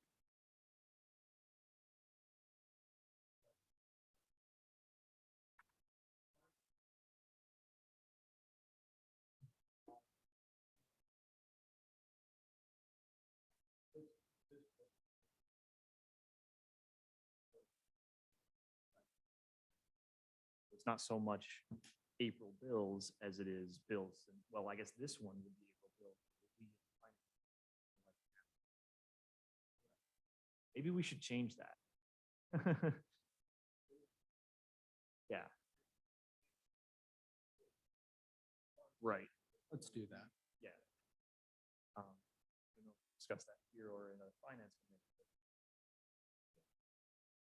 Well, yeah. Certainly on behalf of the finance committee, we reviewed all those bills. Had our questions. Why don't we come up with a better timing mechanism?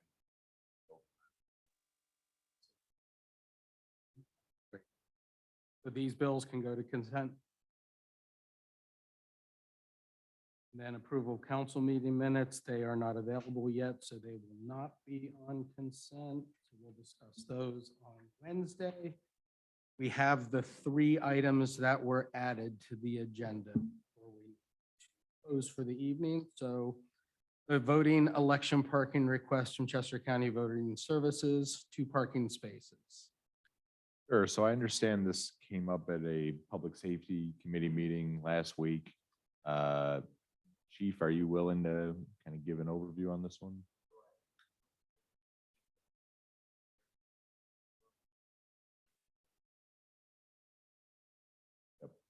The question was, were they for the people to park or was it for the pod that they leave machine back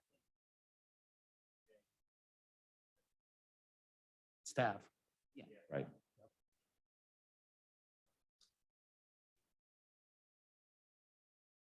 Okay. Is there additional spaces needed for the pod? So it's just the two spaces for the staff. This is for the staff that monitor the voting ballot box. While you can drop off your ballots, this is the staff that sit and monitor.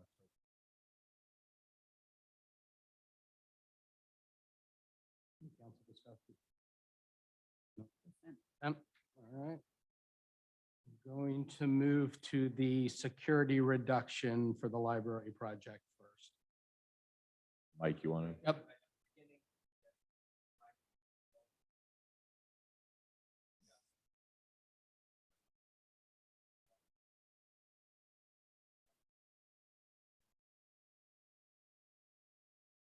improvements that post security. The amount was about $600,000 or so. Request to reduce that down to about 60,000. With the agreement we have, since the form of their financial security, workable security, the brokerage account, the broker, you have to actually maintain 150% of that. So the amount that would be remaining in that account go below would be $90,000. By the borough engineer, recommended by them.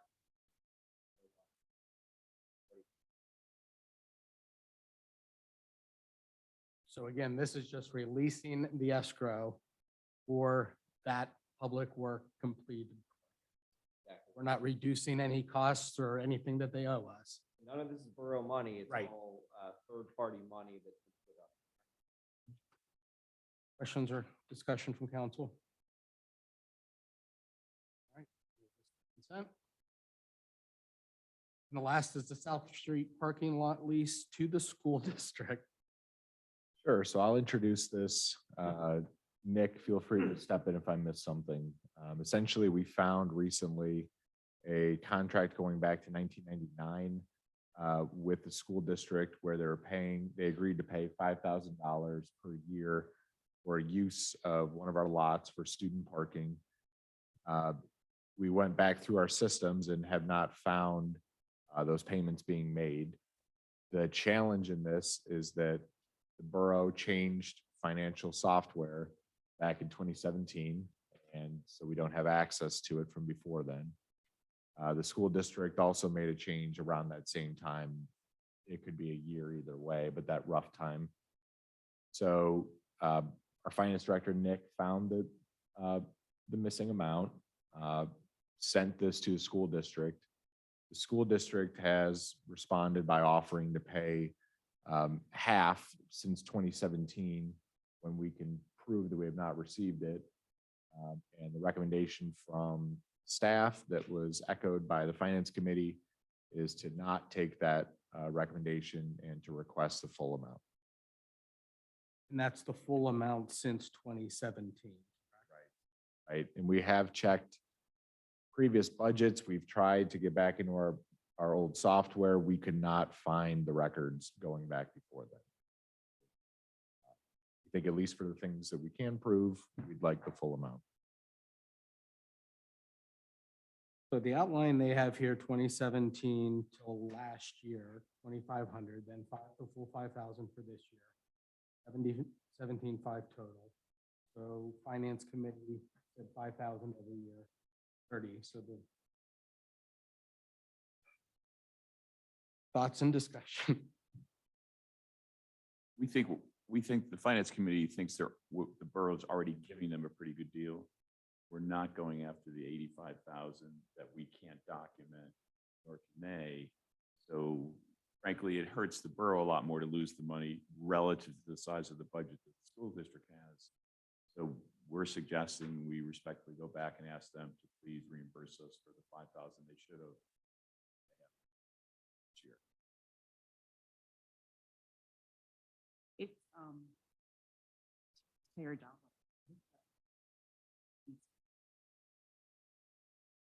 How long does the lease run for? I believe it's open. It's open.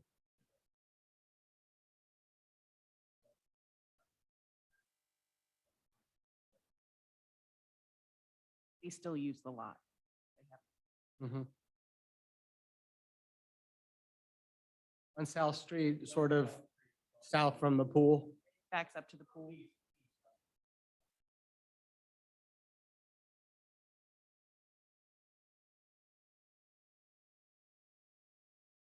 Yeah, without any confirmation of what's been paid up till now.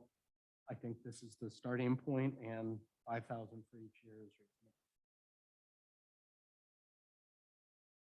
Any other council discussion? So just to clarify here, if a proposal comes to staff that we can't approve on our own, we bring it to council just out of a point of principle. So the action recommended here by staff and finance committee is to not approve. So that's what the action would be here. Then we would follow up it. So with that action, move that action to consent? All right. We have come to the end of our action items. Final council manager, mayor comments. Anything from council? Just on this whole library parking, came as a surprise that that parking was not ours. Documented, fine, but I think we're trying to adjust to their schedule. It's not our fault that they're just bringing this to us. They can negotiate their settlement date. I don't too many hoops. No.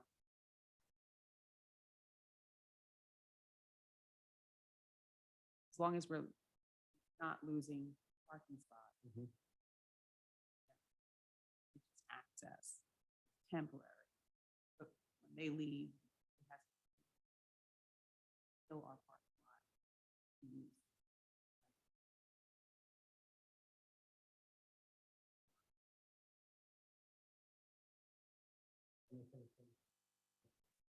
If you can, please attend on Wednesday. We're gonna have some really good workshops. Remember, Chester County staff is coming to talk about planning services they provide. They're willing to do that for free for the borough to help us. That should be a really good presentation. We're also talking about the culmination of the strategic planning process. So had sessions with the public on Wednesday. I'll go through a combination of what came out of those. We're doing that as a workshop session to get feedback, and then we'll vote on it at the next council meeting. So for people to think about it, digest it, talk about it. And then the last piece is we're going to talk about, we have more boards, committees, and commissions that we either own as a borough or contribute to than we do non-uniform staff. So the discussion on Wednesday is how do we reorganize these without slashing them and making really major changes? How do we address these with some scheduling changes, make these more efficient? This kind of connects to a wider issue, which is we've moved our meetings to the first week of the month in order to free up that third week. The idea being that's when you'll have your larger committee. So it's a way to give them more power, which is a way to get more input because you're making, more decisions widely available that then filter up to these public. If that made any sense? Committee meetings are open to the public. They are, yep. Mr. Mayor. All right. Thank you all for your attendance tonight. Meeting adjourned.